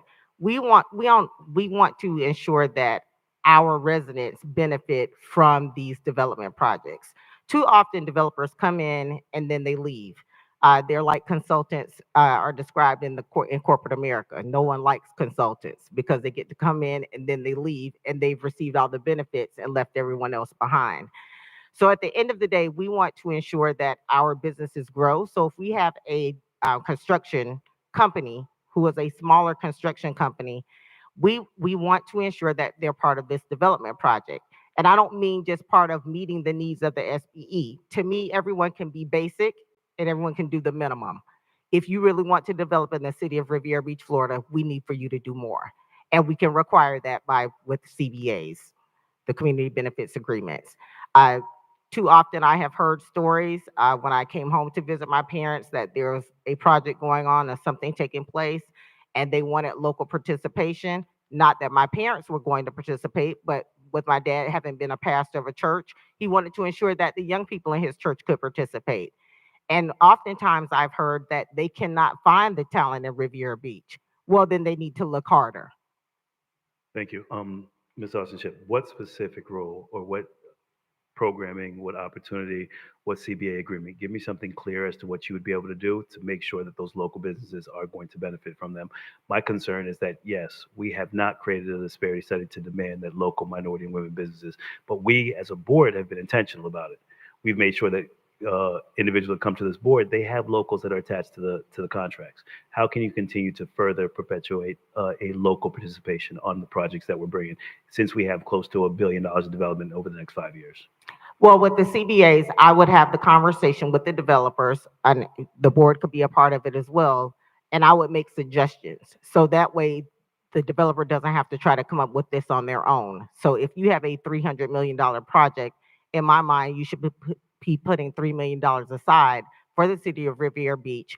And if that means us creating a nonprofit arm for the CRA as well, then that is what we should do, to put those dollars aside, whether it can be tapped into building, fund development, or for the use of apprenticeship programs. You mentioned CBA earlier. There was something that you mentioned about 15 laptops going to JFK. Was that associated to an idea or an actual project that we did previously? No, I have no idea if that really happened. That was just, I apologize. I have no idea if that really happened. I just don't want that to happen. Check my previous board that gave away 15 laptops. No, I just do not desire for that to happen and be the outcome. All right. Can you elaborate a little bit on the process of development without displacement, development when it comes to without you're pro-development, but you're against gentrification? Can you elaborate a little bit more on how you can actually be pro-development and then how we can avoid gentrification from happening? Well, while I would like to see before you believe that I have all the answers, I don't, but I will weigh in my opinion on this. Thank you. We have to develop in order to keep moving forward. So we all know that, we all agree with that, but we can't have gentrification. So again, I'm going to refer back to the Save Our Homes Amendment that the state of Florida issued in 1992. That prevents, so this is one of the myths that I have found that is out in the community that we need to correct. You cannot have your property taxes increase exponentially at a rate that is faster than it needs to be due to this amendment. It can only increase 3%. So when I hear residents say, well, I don't want development because my property taxes are going to increase, well, they are going to increase, but not at an exponential rate that you're being told by other people. 3% is the maximum that it will increase. It really impacts the renter more than it does the homeowner. Most homeowners in Riviera Beach probably have homestead exemption, which prevents this increase from happening at all. Those who don't, who are using this as a secondary place for their home, the 3% applies. The renter, of course, if we have developers who want to develop here, then they can't get the credits or incentives that we provide from the CRA. They then pass that on to the renter. I've rented in South Florida before, and it's extremely expensive. I rent at one point in time, so we've owned homes here, and my husband, who is a native of Riviera Beach, who's in the audience as well, we've rented here at a rate of $4,500 per month. So that is with 2 working people with great jobs, highly successful and educated.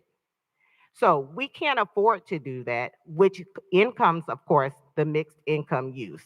We have to be able to give the developers, I know people don't want the developers to have any tax credits, but they have to have them or they pass this on to the renters. So at the end of the day, if the land is vacant, then we are not displacing anyone. The best example I can give you, to my knowledge, would be Broadmoor. I grew up in the city of Riviera Beach, so I know that before there was Barracuda Bay, there was Broadmoor over there. And those people were displaced. Now, where they went, I'm not really old enough to speak to that, but they went somewhere out west, I believe, and other places. But if the land is, if there are not residents living on the land, then it can't be displaced. I will also caution residents on gentrification. No one can make you sell your home. You sell your home because you've received the right amount of money that you wanted to sell your home. One of the things that I have included in this 30, 60, 90 day, 90, 120-day plan is we need to do some legacy learnings. We are people like myself who, me and my siblings lived out of the entire state, and we knew nothing about what was going on in Riviera Beach from a legacy standpoint with home ownership. If we can jump into just a couple additional questions. You talked about your 30-day, 60, 90-day plan. Can you elaborate on the 30-day plan when you come on, or if you come on with the CRA? First things first, we will have a strategic plan. We cannot do anything. That is our roadmap for everything that we do. Okay. Meeting with various departments and meeting with the board, that is the first thing that has to be done and established. 30 days strategic plan will be the first order Yes. of business. Understanding the position reports to 5 members of the board, how would you manage expectations and the various competing interests of this board? I'm here to do a job. I get paid to do a job, and I will do it well. I will hear each and every person on the board, but I will not speak to any personal interests. I will do what's best for the city of Riviera Beach and the residents. Can you elaborate a little bit upon your experience with budgets? I know you spoke earlier about previous colleagues. What do you know about the Riviera Beach's CRA budget?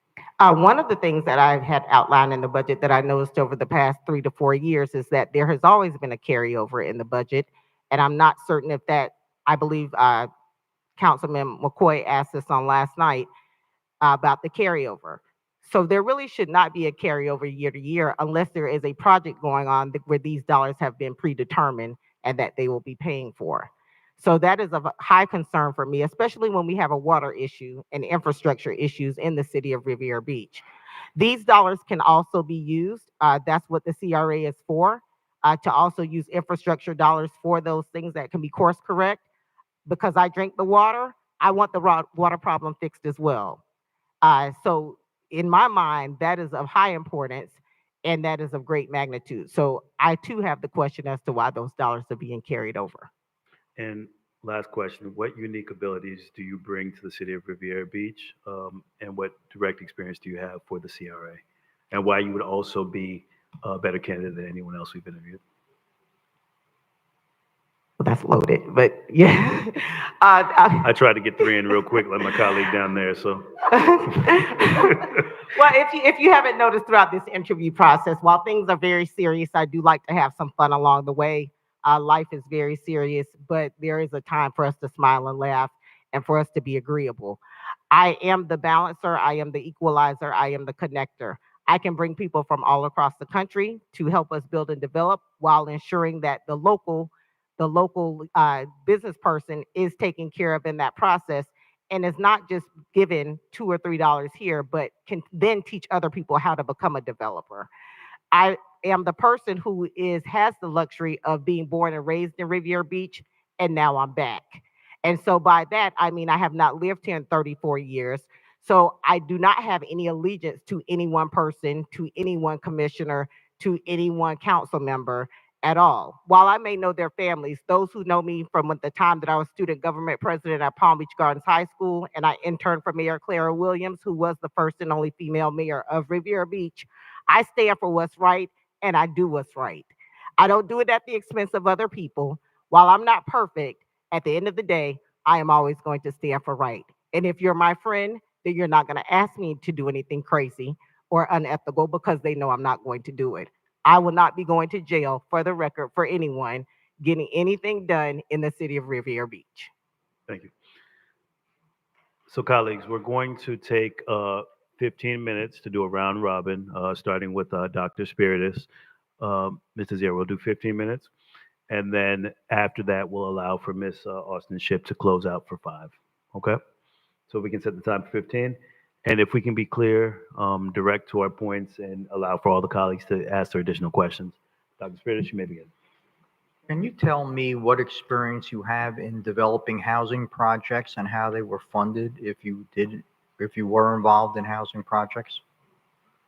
Certainly. My first housing project was with New Visions Development Corporation, which is an entity of Mount Bethel Corporation. I did the land acquisition for that project, and 18 to 20 townhomes were built. It is located on Sis Trunk, across the street from Betty's Restaurant. So you did the land acquisition, but you weren't involved in the development itself? Correct. I did the land acquisition, but we all know that if you don't have site control, you can't build or develop anything. Ms. Miller Anderson? Why should you be appointed to the position of CRA Executive Director? Because I have a vested interest in the community and city of Riviera Beach. I do not want to see our city just given away. I want to ensure the perpetuity and the future of Riviera Beach. And I feel that I'm the most trusted person to do that at this time. Commissioner McCoy? Thank you. I'm sorry to tell you, the city's already given away. Let me tell you some very startling statistics. And you said 3% is the max on the cap of Save Our Homes increase. Did you know just over 3% of the properties in the city of Riviera Beach are homesteaded? Just over 3%. So that means 97% Rentals. of the entire, or is industrial or commercial that don't take, that can't claim homestead exemption.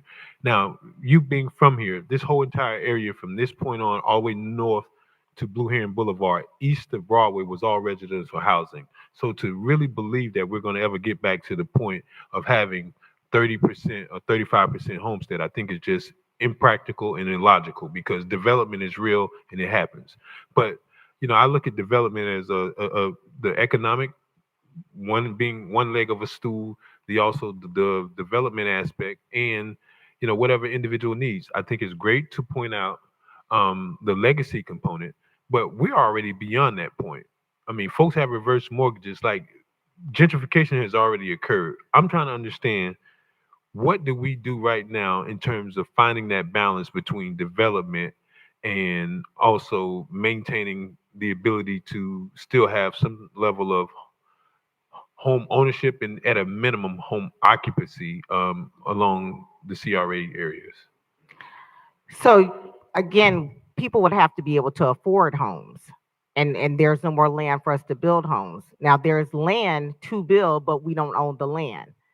There are certain, and I won't mention those companies' names in this venue, but we know they own a lot of property, especially in the CRA. And are they willing to, can the city buy it back? Can the CRA buy it back? Can the CRA negotiate to have it back, where we can have housing here for the residents so that they can live here? Home ownership, from my understanding, 60% of the homes in Riviera Beach are rentals. And I could be off with my percentage, but it could be higher than that. The only way that we can get those homes back is to buy them back. And then for people like myself and my husband, who, of course, inherited a home, not to sell it. Okay, thank you. Expertise? You mentioned before the parking for the marina project. How would you get that parking developed? Well, we would need to do a feasibility study. That would tell us, what the transportation, how much parking is really needed for that project. Typically, it's 1.5 parking spaces, depending on the number of people who will be attending that place or living in that I'm space. just going to cut you short on that. We already know how many parking Okay. spots we need for that. How would you get it developed? How would you finance it? How would you? Well, I would do how it would through you a build it? P3. I would do it through a P3 project.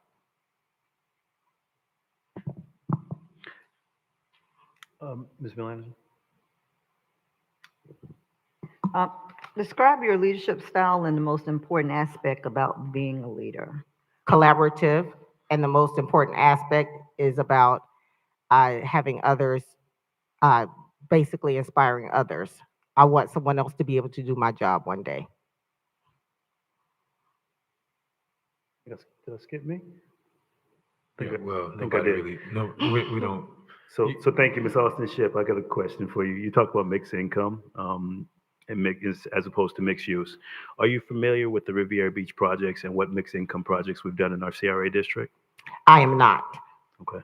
Are you familiar with the projects we're currently working on? If you could tell us about some of the things that we're doing in the CRA currently. So I know in the CRA, of course, the West Village project, the Oculina project is being done as well. I know some things are being done with the port, which I know the port is a standalone entity. However, it still sits in the CRA as well. And those are the only projects I am familiar with. So this project the place that we're in right now would be one of the most recent projects done, and that was done about 4 years ago. Commissioner McCoy. Thank you. Ms. Shipp, loaded question. Do you know, have you looked at what the CRA's budget for this upcoming fiscal year is? And Yes. what that amount is? I believe it's $17 million. Okay. I'm kind of challenged at trying to understand, and I've said this before. Well, actually, to follow up on Commissioner Spiritus, you said a P3. So if you were to assign a percentage, knowing what we want in our goals for the Marina Village, what, if any, percentage should the CRA be contributing towards the actual the capital cost for constructing a parking garage? And yes, that is a loaded question because, so, you know, again, I don't. Perhaps let me rephrase it. Okay. Should we expect a developer to walk in and fully fund the entire price of a parking No. garage? And if not, which you're saying no, what, if any? And I'm not holding you to a specific amount. I just want your perspective is what should our skin in the game be? Because ultimately this is our property and it will revert back to us at some point, maybe, 25, 50 years, whatever the terms are. But, it's so often believed that we should let the developers build it, but it only comes with the balance of knowing that the CRA needs to have some skin in the game. If you were to take a very generous estimate of saying, or actually I would say be conservative, because these are a $17 million budget. Right. We can't set forth putting $5 million to a parking garage. Correct. So. And so I'm sitting at 2% with my answer on that. Okay. 2% of the Of the overall total, yes. Okay, fair enough. Thank you. Commissioner Spiritus? We're going to do another round or we're going to close out? Is that? No, she said it at 15, so we can continue. It was at 15, so we had 15. Yeah, let's keep going. Commissioner Spiritus, because we had 15 minutes and 5 minutes to close. Okay. She changed it this time. Go ahead.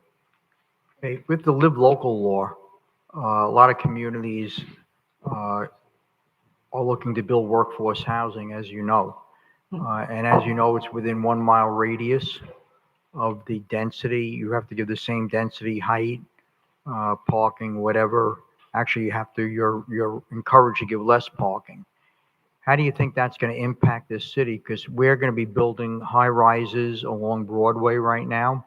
So once we change that density, how are you going to keep that from happening within 1 mile radius? And that's where transportation, the mobility of transportation will come into play. I know South Florida is not big on public transportation, but we will have to evaluate and look at other avenues because everyone can't have a car because everyone won't be able to have a parking space. And that's the issue once again when we build these high rises. Can I follow up, Please. Chair? What I understand as far as the parking goes, but as far as the development goes, do you see the city being all high-rise development? Or would you look at a different angle with Live Local, as other communities are doing right now? I do not want to see all high rises. I think it should be a combination of various things. For example, the CRA should have some type and form of entertainment, cultural for the residents to enjoy and people to enjoy. We also need restaurants. When my family comes in town, and I've heard other residents say the same, we have to take our families to other cities in South Florida when they could be here. And so, no, it should not be all high rises. Mr. Chair, can I follow that up? Actually, let's go ahead and go around real quick and then come back. Ms. Miller Anderson? What is your perspective of our Marina Phase 2 project at this time? What would you do to help this project move forward? Well, we're at a standstill right now, from my understanding. We are waiting for the developers to come back. They had 30 days. We are probably at the 2-week mark. I'm not certain when they received information that they needed to receive from the board. But the first thing, if they come back and they don't meet the needs of what has been requested, we will have to move forward. Thank you. Commissioner McCoy? Thank you. Thank you. How do you ensure that redevelopment projects are completed on time and within the project's budget? using project management skills, and of course, assessing and having reports along the way. We don't wait until we get to the end of the project to determine whether we are over budget or not. We do this along the way with certain milestones. Mr. Spanish? Well, I'm going to change what I asked before, and I'm going to move on to a different topic. You know, the surrounding area of the CRA, the major projects that we're doing right now, like the marina, we have other proposals on Broadway itself. How are you going to assist the small communities, you know, Park Manor and Lakeview Park? How would you assist those communities that are being impacted the most by those projects? And that's a very good question. One of the questions I would first have to assess and determine is if those, those communities really include homeowners or renters, and not that it matters, but I would want to hear from both. Because when you're a homeowner, you're impacted slightly different than you are with a renter, as I stated earlier during this interview. So I certainly would have town hall meetings. I believe in in-person town hall meetings for those who work if they need to join via computer or Zoom. But I would definitely reach out, and I want to hear how they feel about the projects and what they feel is at stake. I know one of the questions typically will be transportation. How does that impact the traffic? So has a traffic study been done and conducted before we engaged in this project? So we can be able to answer those questions for the residents. Thank you. Commissioner Melanson? Thank you. I'm good. Dr. Spanish? Okay. If you can, please, thank you so much for the interviews, Ms. Austin-Shipp. If you can take 5 minutes to just kind of close out and just give your closing statement. I'm going to take less. At this time, I simply wanted to say thank you to the residents of Riviera Beach. I would like to thank the board as well and staff who has been so accommodating throughout this process. I am adaptable. Things have changed throughout this process, but I have been very adaptable. I'm not a complainer. I just get it done. And hopefully you all have recognized that through my tenacity that I've exhibited and gracefulness throughout this process. This is a city that I love, and you're not going to treat any place like home. I am just hoping and praying that at some point I can do what I've been able to do in Charlotte, North Carolina, and in Fort Lauderdale, I can do it from my home city. I want to see the best for my city. I want others to see the best in the city. And I believe that through my innovation and my creativity, as well as my know-how, that those things will be done. At the end of the day, I feel like I have campaigned for this position, for this job at this time, but certainly want you all to know that at the end of the day, we will get it done. There's no doubt in my mind that there will be obstacles ahead because there are obstacles in everything that we do, but we have to move the city forward and we have to do it expeditiously. The CRA ends in 2039, in 15 years. 15 years is not a lot of time in development years. It takes time to get permitting done, zoning done, and things of that magnitude. And so now is the time. We're at a pivotal point into how we move forward, and the decision is up to you. Thank you, and God bless. Thank you, ma'am.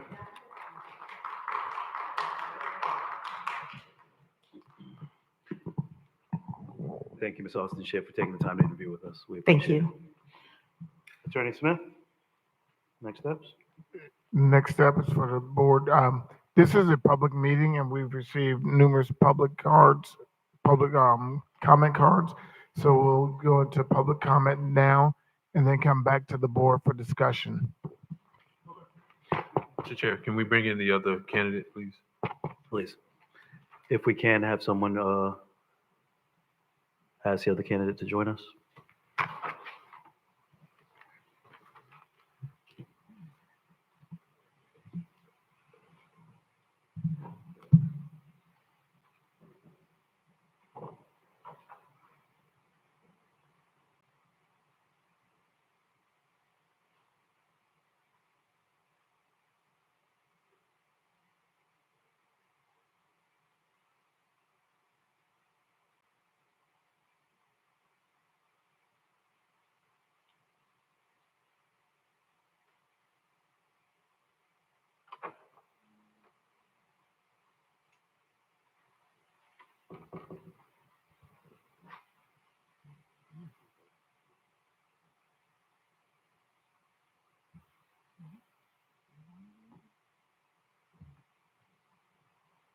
Thank you. Madam Clerk?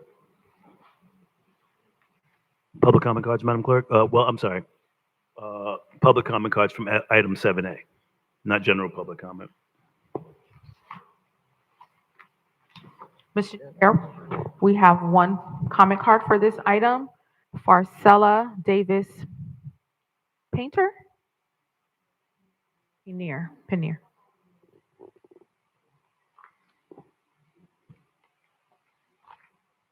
Good evening, Priscilla Davis Panier, 2139 Little Torch Street, Riviera Beach, Florida. I am the proud daughter of the late Willie Bo Davis and former city clerk Gwendolyn Davis. My dad was a superintendent in public works. My dad, for years after he left the city, wore a pin that says, "I love Riviera Beach." And I will tell you that I also love Riviera Beach. I put time, talent, and effort in years ago to run for city office. I was not victorious, but that did not keep me from loving and working in my city. I would like to say, Nikki, Austin-Shipp, I'm very proud of you. A job well done. I've heard several people say that, they really wish they had more candidates to choose from. I say you have the best candidate. I say that the process took its course, it ran its course. You have a candidate that is qualified to do the job. Last night at the meet and greet, there was one candidate present. And I know things happen, and I'm not sure why the other candidate was not here. But one thing I know that in this position, we need stability. We need someone with a stable hand, a stable mind that's committed to the task at hand and that's committed to the citizens, the residents, the businesses, and the communities of Riviera Beach. So with that being said, council people, I pray that you will make the right decision. Nikki Austin-Shipp, again, I am very proud of you. I know that you are committed to this city. We grew up together right here in this city, and I know that you will do a great job with the support of staff, with the support of the board, with the support of the residents. I believe in you, and I hope that you all will too. Thank you.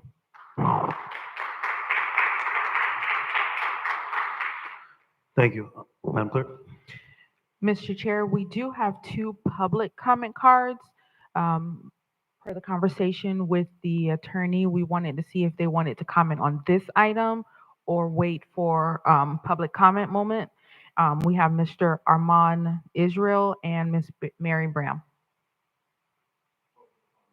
General public comment, Ms. Mary Bram? General public comment or no? Thank you, Ms. Bram.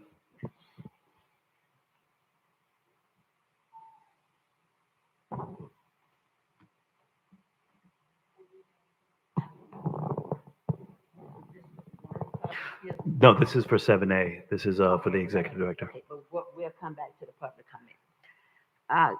Good evening, Ms. Mayor, Bram Riviera Beach. First of all, let me just say, I am so proud to see the young adult book writer, educational informant, Mr. Sterling. He should be commended. The young adult with the college, employing the youth and the young adults, not just of this city, but other cities and stuff too. Why? He belongs to Miss Bram too. And he comes from a good caliber of a family as well. But we are here tonight to say to both of the candidates, I say congratulations to you.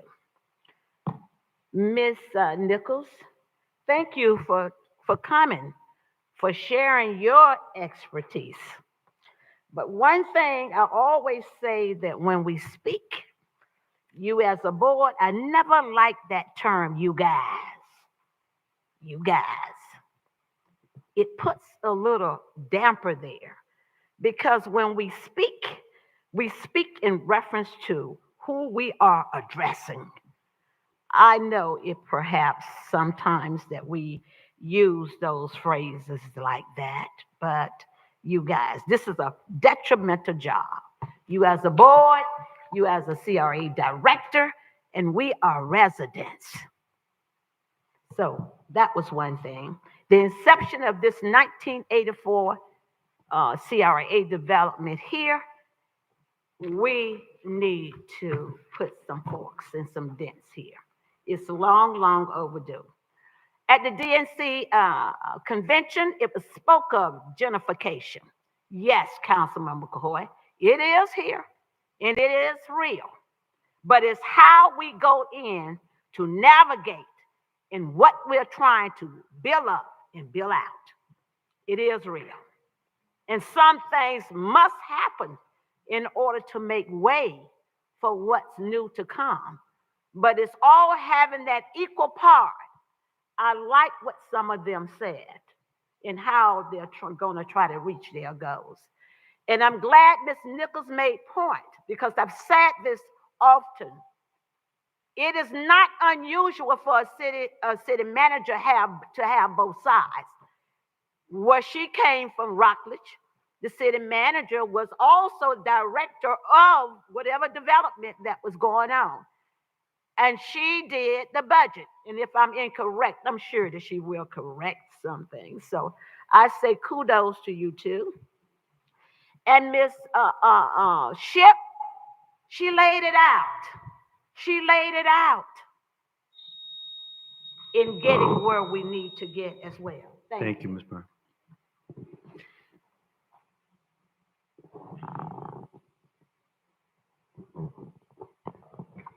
Good evening. Wait, clarify, Mr. Chair. I'm sorry, Commissioner? Did he, I'm sorry, I thought he said he deferred to general public comments. Yes, we're just taking for 7A right now. Oh, pardon me. Thank you, Mr. Mr. Chair, that is the end of comment cards. Thank you, Madam Clerk. Attorney Smith? So now you can lead the board in discussion of the two candidates and direction of the board. Thank you. Discussion from the board?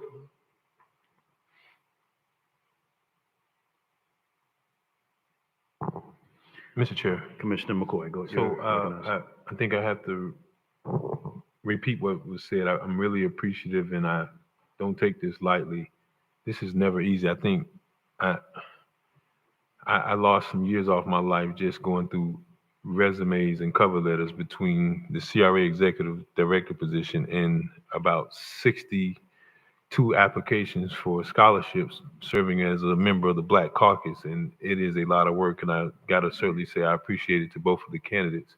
I'm really looking forward to a robust conversation regarding this. And there is obviously, as we've seen, a diverse level of experience relative to working on projects. However, I am kind of reluctant in some regard because I was, having the expectation of someone ready to hit the ground running. And that is not something that I'm saying that won't occur, but I just had some other expectations of, being able to turn the corner starting on day one to jump off these projects. And with the amount of development that we have, I do have some concerns about where we are at this point. And they're very serious concerns because, we sat here 4 years ago. Actually, I think October would be exactly 4 years ago. And this was, we were seated on the other side of the room, and sad to say, we're no further 4 years ago than what we are right now. And I don't take this lightly. And I've said before, as elected officials, we're here on borrowed time. And certainly I don't expect that, to be a career politician, but I do vote my conscience and my conviction. And I expect that, that more as board members, we select, who we believe genuinely is the best for this role. So that's what I'm prepared to do here, or, decision that I'm prepared to make.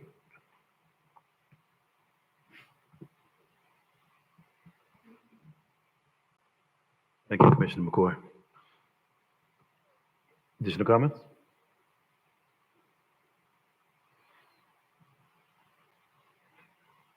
Mr. Chair. Commissioner Spirit, you recognize. Okay, I would like to thank both candidates for being here and and speaking with us and answering our questions. I know they weren't all easy questions, but I thank them both for being frank and upfront with us. I still believe, like I said last night, that I think that we need a national search to get the best person that we can to hit the ground running, as my colleague just said. But of course, if the rest of the council wants to choose from the two that we have here, I would be willing to choose one of them.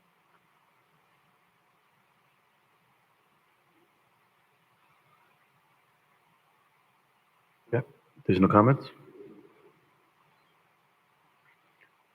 Do we have anyone that wants to make a motion or proceed? Mr. Chair, Commissioner McCoy. I would, with extreme gratitude to the candidates, make a motion that we not accept neither of these two candidates that's been interviewed here today, and return to a search with a headhunter firm as opposed to the process we've had here before. I second that motion. Discussion? Yes. Ms. Miller Anderson, go ahead. You're recognized. What is the date that Mr. Scott Evans will no longer be available for the seat that he's in now? Mr. Chair? Mr. Evans, go ahead. Yes, I will be away on vacation for 3 weeks starting September 20th. Or, I'm sorry, September 23rd. So would you, if we are doing the headhunter, I don't, what is this, August 27th? I don't see that process wrapping up that soon. So would you still be available after that time when you come back? Yes, I could be available as the board needed. So, I mean, that's, part of my concern as to what will we be doing if we don't have anyone prior to him. But if he's saying he would be available, then I guess that won't necessarily be an issue. I just thought that when he did take it on, it was, I know he said he only wanted it for a very short time, but I wasn't really sure as to what his availability would be afterwards. Should we not select anyone tonight? Thank you.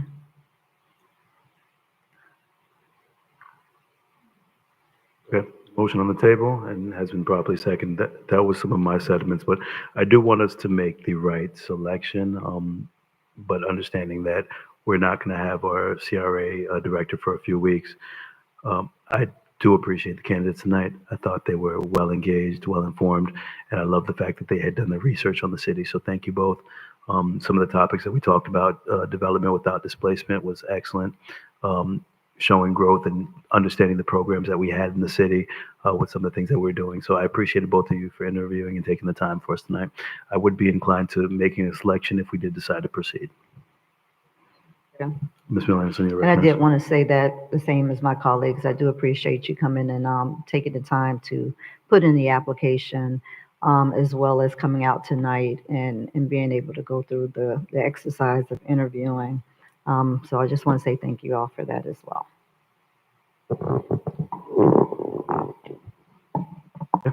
Motion's on the table and has been properly seconded. Additional discussion? The motion was made to go back out and has been seconded. Madam Clerk, roll call. Commissioner Miller Anderson, Yes. Commissioner Spiritus, Yes. Vice Chair McCoy, Yes. Chair Lawson. No. That vote passes 3-1 with Chair Lawson dissenting. Thank you. Mr. Chair, I would ask Attorney that Smith. to expedite, there are firms that the city has utilized. I would ask if it's direction of the board that our staff director be granted the authority below $25,000, which is the authority that an executive director can have, to engage one of the firms so that when we return, the firm that is engaged can then put forth for the process that's going to be done instead of coming back, picking a firm, and then waiting another 30 days for a process.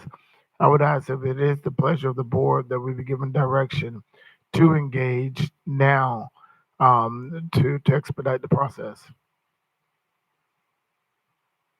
I would be in support of that, Attorney Smith. Comments from the board? Mr. Chair. Commissioner McQuarrie recognized. Yes, I don't have any problems with that. I would hope members, looking at the job description, right? I think a lot of what eliminated many of the individuals, and this is my speculation on the ad hoc committee that we had selected, was the very extreme high, extraordinary standard of having 10 years of development experience. And I just don't know that the salary that was offered commensurates with what we were asking for someone that is a veteran in economic development and CRA experience. Certainly, if we want the best, we can't come in and nickel and dime anybody. So, I shared with you members when this first came up in May, I was not here at that meeting, and I would have certainly offered to make the salary comparable to that of our existing administrators over on the city side, or beginning in that range. So I think that would be my only suggestion.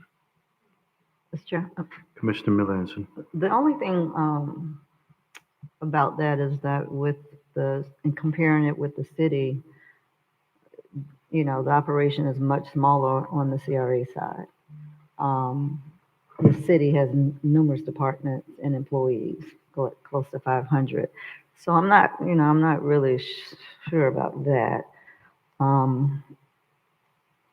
I mean, have we compared these salaries to other CRAs that are comparable to our area?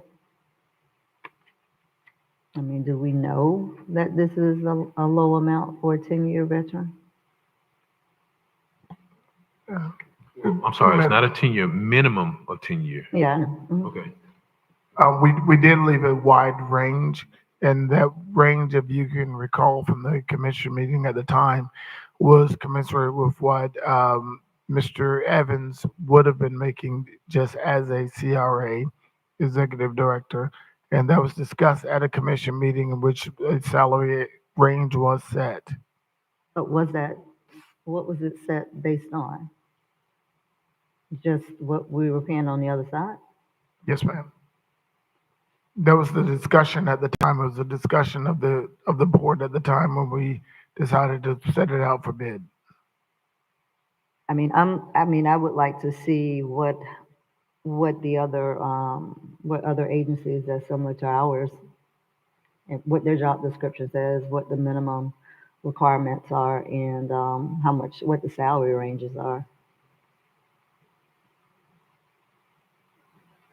Okay. Chair. Commissioner Spiritus, you're recognized. Thank you. So, being a former community development director, of course, it was a few years ago, but I can tell you that the salary ranges are similar to those of city managers in communities of our size that are involved in the size projects that we're doing right now. So I think that to compare the city department heads to a CRA executive director is apples and oranges. Your CRA director is equivalent to your city manager because he's dealing with, quite frankly, probably more money, because you have to consider the developers' funds in these projects. So these are very large, very specific, very technical job that we're asking someone to come and take on. So I think that we have to stay in that range, that wide range that we gave, especially if we're going to look for someone to hit the ground who has 10 years experience. Chair. Commissioner McQuarrie, you're recognized. Thank you, Mr. Chair. My response is certainly in concurrence. However, that's not what we started at with this role. I thought I remember somewhere like 180 or something like that was the low end, and it's not negotiable. But let's just kind of think, if we're asking for a person not to supervise as many employees, but come in with a very unique development experience that is comparable to private sector, where to put these kind of deals together to be able to negotiate, we certainly can't start below $220,000. $220,000 has to be the minimum base, and largely because we spent that much on a consultant who did not devote. I mean, we spent well more than that. I mean, we spent 30 grand a month on a consultant who was not available to us full time, that didn't have any supervisory roles. But I'm not, this is so critical, right?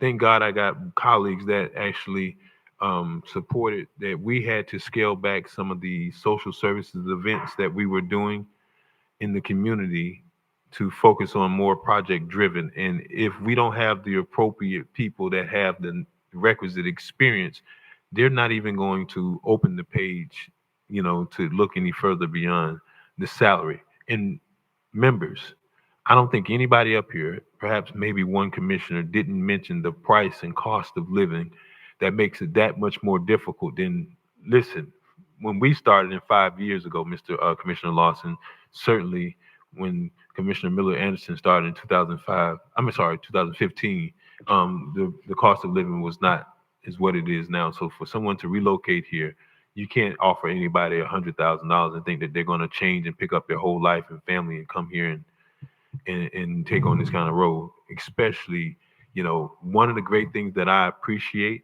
members, and this is a little bit off subject, is that this has been so important about fair wages. We just gave our members 15% last night. Last week, we just had members of our captain division, and this is very interesting. Now, watch this. Members of our captain division saying, hey, we have served this organization and been dedicated. We want to unionize so we can have compensation. So I want, if this is the best city in which to live, work, and play, that should probably start with being fair in compensating our administrators. Thank you, Commissioner McCoy. And I would be in agreement with that. Our range currently is listed in the previous posting between 120 and 200K. Yes, sir. Would we be inclined to do a range of between 180 and 235K? Colleagues? Mr. Chair. Repeat. Commission, 180 to 235, increasing it from the 120 to 200, and increasing the range from 180 at the base that at a base of 180 with a max of 230 range, and of course still being negotiable. Commissioner Spiritus? I was going to say that maybe we say $200,000 plus, depending upon experience. So I think a range would be more inclined, but Commissioner McCoy? I like 200,000 specifically. That's what Mr. Evans came back here in 2019 with a $200,000 salary.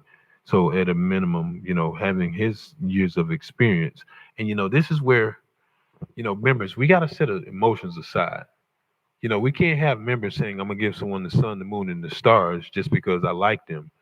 But being fair is considering the amount of commitment and what's involved. Let me tell you something. I called for all 3 administrators yesterday, and I was not successful because they're always doing something. So I would certainly like to see that we make this a little more inviting, and we can weed out someone that has potentially just fresh out of graduate school that wants to take on this, and we can have a salary that would be attractive to someone that's a development professional less experienced. So commissioners, just for clarity's sake, are we asking to set a range or just the bottom price 200K is that we're looking to advertise? Well, Mr. Chair. Attorney Smith, you're recognized. If it's the pleasure, and again, going back to if we engage a headhunter, this discussion is very appropriate in that it will give some direction to a firm selected so they can come back with a firm proposal of this is what we're going to do, this is where we're going to advertise, this is the salary range. So the discussion that the board is having now is very productive, but that is something that an executive firm would come back with.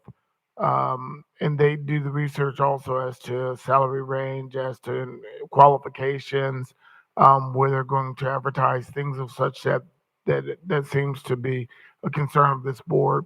And so even though this discussion is very prudent right now, the hiring of the firm would come back at our next scheduled meeting with all of that in place. Oh, Mr. Chair. You're recognized, Commissioner. I'm about to say Senator Smith, Mr. Smith. I thought you've already established that we shouldn't have to come back to hire. That would be done within the authority of the interim executive director. Yes. To seek out the firm, so the work can get started as early as this week, and reaching out to someone. And I guess here's, I don't know. This is considered professional services, right, Mr. Scott Evans, to go out to get a consultant firm? Yes. So there wouldn't be a need to do any kind of quotes or anything like that. Okay. So, but we don't need to approve the managers, the executive directors. We don't need to ratify that at the next meeting, the firm that he chooses, correct? That you wouldn't need to approve it. And so that's why what I started with is the firm would be hired as, before this week's out. We'll look into see who the city uses and someone appropriate for this type of position. Our thoughts are to have them at the next meeting that we have, that they have everything in place and letting you know we're going to advertise in these places. I wouldn't want that firm to start and to do any work beyond getting everything in place before they get a ready, set, go before this board, unless this board gives it the direction now. Follow up. You're recognized. Mr. Smith, thank you for clarifying, but I don't understand, unless I'm missing, why wouldn't they be able to start as early as, we engage them this week and next week, we offer up some insight on what we would like. Obviously, I would think, I would love to take my colleague from the north end of the room's suggestion of advertising in, the APA national newsletter, what have you, and some of the other things. But is there anything that prohibits us from directing our interim executive director from starting the process now and then the firm actually going out as early as next week? Because I don't want to lose time. We're going to put this out on the street for 30 days. And if we're talking about 30 days, that may just put us right in time for when Mr. Evans is returning. Yeah.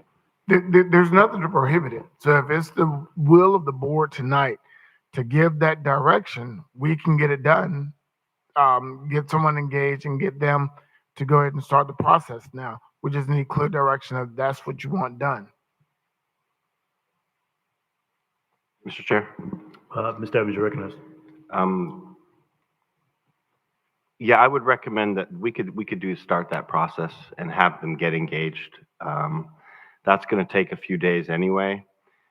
And getting them going on it, I think they're going to have to do research, look at the job descriptions, look at start compiling a list of where they want to advertise. So I think they can start as soon as we have them under contract.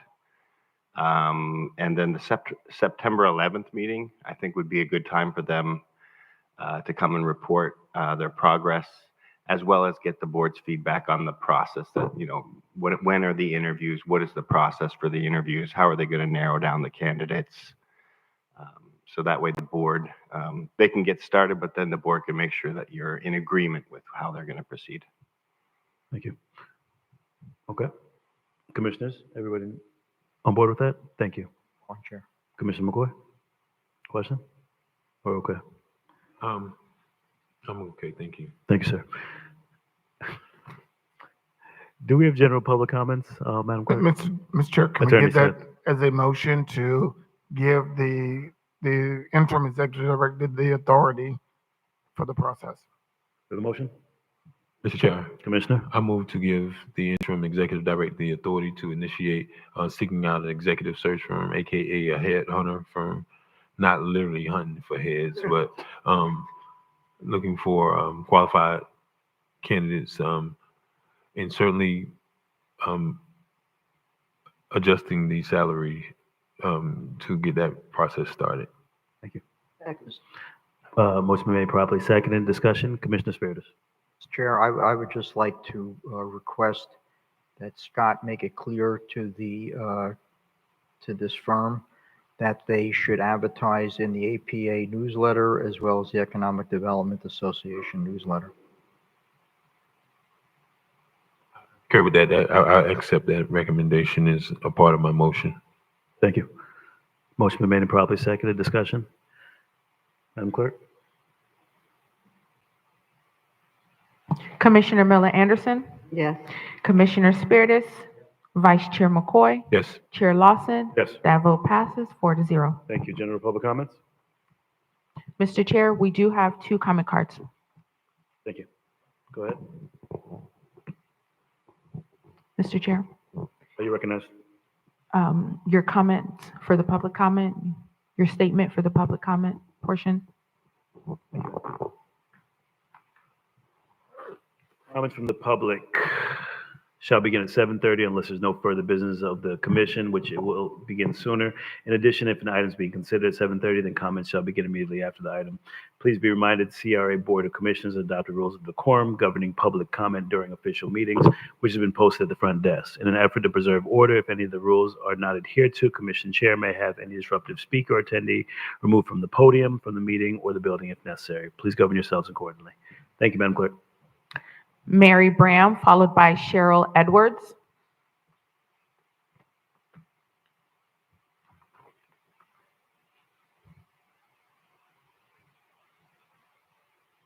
Good evening, board, chair, residents. Some takeaway notes here from today too. Once when you do put it out there, each one of them, I picked up on some things what they were saying.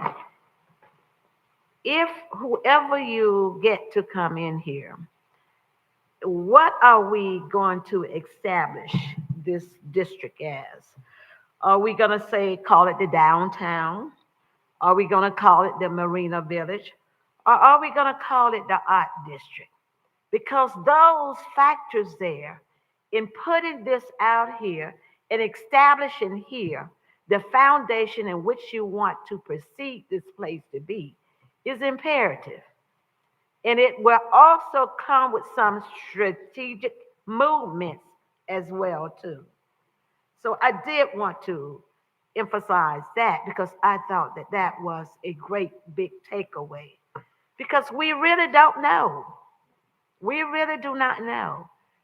And also today in the paper, thank you as a board, all of those that had that open mind, our property tax, we have a decrease in our property tax. So, because we know that we have other obligations and other things to meet. So that was a big write-up. I take away that today in the Palm Beach Post as well too. And I'm gonna say something else. I have seen with the utility district, the workers that have been out working more than I have ever seen them. It is some work that is going on MLK 8th Street and U Avenue right up in there. I have never ever seen that much of work and that much of drilling. I stopped and I went over to engage with the 5 or 6 workers that was there because I wanted to see for myself and I wanted to have that engagement so that they can tell me as a resident and for them to pull up, look like a membrane, you know, from coming up out there. So it is still some setting there that I'm quite sure that they are working through. And I made mention about this numerous of times. It is a house there that has to be cleaned up because debris and stuff goes into it. It is open there. And any debris that's coming from that house there, it filtrates into those wells there. So we need that house there on that corner where that well is cleaned up. We've constantly been saying that within the neighborhood there. So code enforcement, we ask that you do that and thank the city manager as well as you board members that's trying to proceed. Thank you. Thank you for your comments, ma'am. Cheryl Edwards. Mr. Chair, that is all for comment cards. Thank you. Comments from Executive Director? No, Mr. Chair. Attorney Smith? No, Mr. Chair. Comments from the Commission, starting with Dr. Spiritus? Nothing, thank you. Commissioner Miller Anderson? Commissioner McCoy? Just very quick, Mr. Scott Evans, Ms. Desir, Mr. Pittman, and the remaining staff over on the south side of the room. I really want to appreciate you guys for having to come out here. I know this has been tough to have to change these meetings so it doesn't go unnoticed, and I want to say thank you. Certainly, Mr. Evans, thank you for standing in the gap. And I got to say, members, nothing to those candidates, but I find it hard after knowing that Mrs. Scott Evans has been a 23-year employee here of this organization, largely 17 years or so, give or take, here at the CRA. And, you know, a candidate that wants to win me over is going to have to come with it. Because, Mr. Evans, you've done a heck of a job, both as the Director of Planning and Development Services and in the role of Executive Director both times around. And I got to tip my hat. And I would be my personal opinion not to exclude you from, you know, any further consideration of the Executive Director position, because I think certainly you've proved and showed you not just your dedication, but certainly your commitment to this city and your qualifications. And I really got to tell you, I appreciate it. And just being open to addressing these issues and staying above the fray and the politics. So thank you, Mr. Scott Evans. Mr. Chair. Commissioner, you're recognized. Spiritus. I would just like to concur with everything my colleague just said, and I would hope that Mr. Evans might reconsider and apply for the job. Thank you. Thank you, Mr. Spiritus, and thank you, Mr. Evans, for just standing in the pain for everything you do for this organization. You're definitely well appreciated, and we want to make sure you're always recognized. Mr. Chair, You're recognized. I'd just like to thank the commissioners for those very kind words. It's much appreciated. Thanks, sir. Additional comments? No further business. Meeting's adjourned.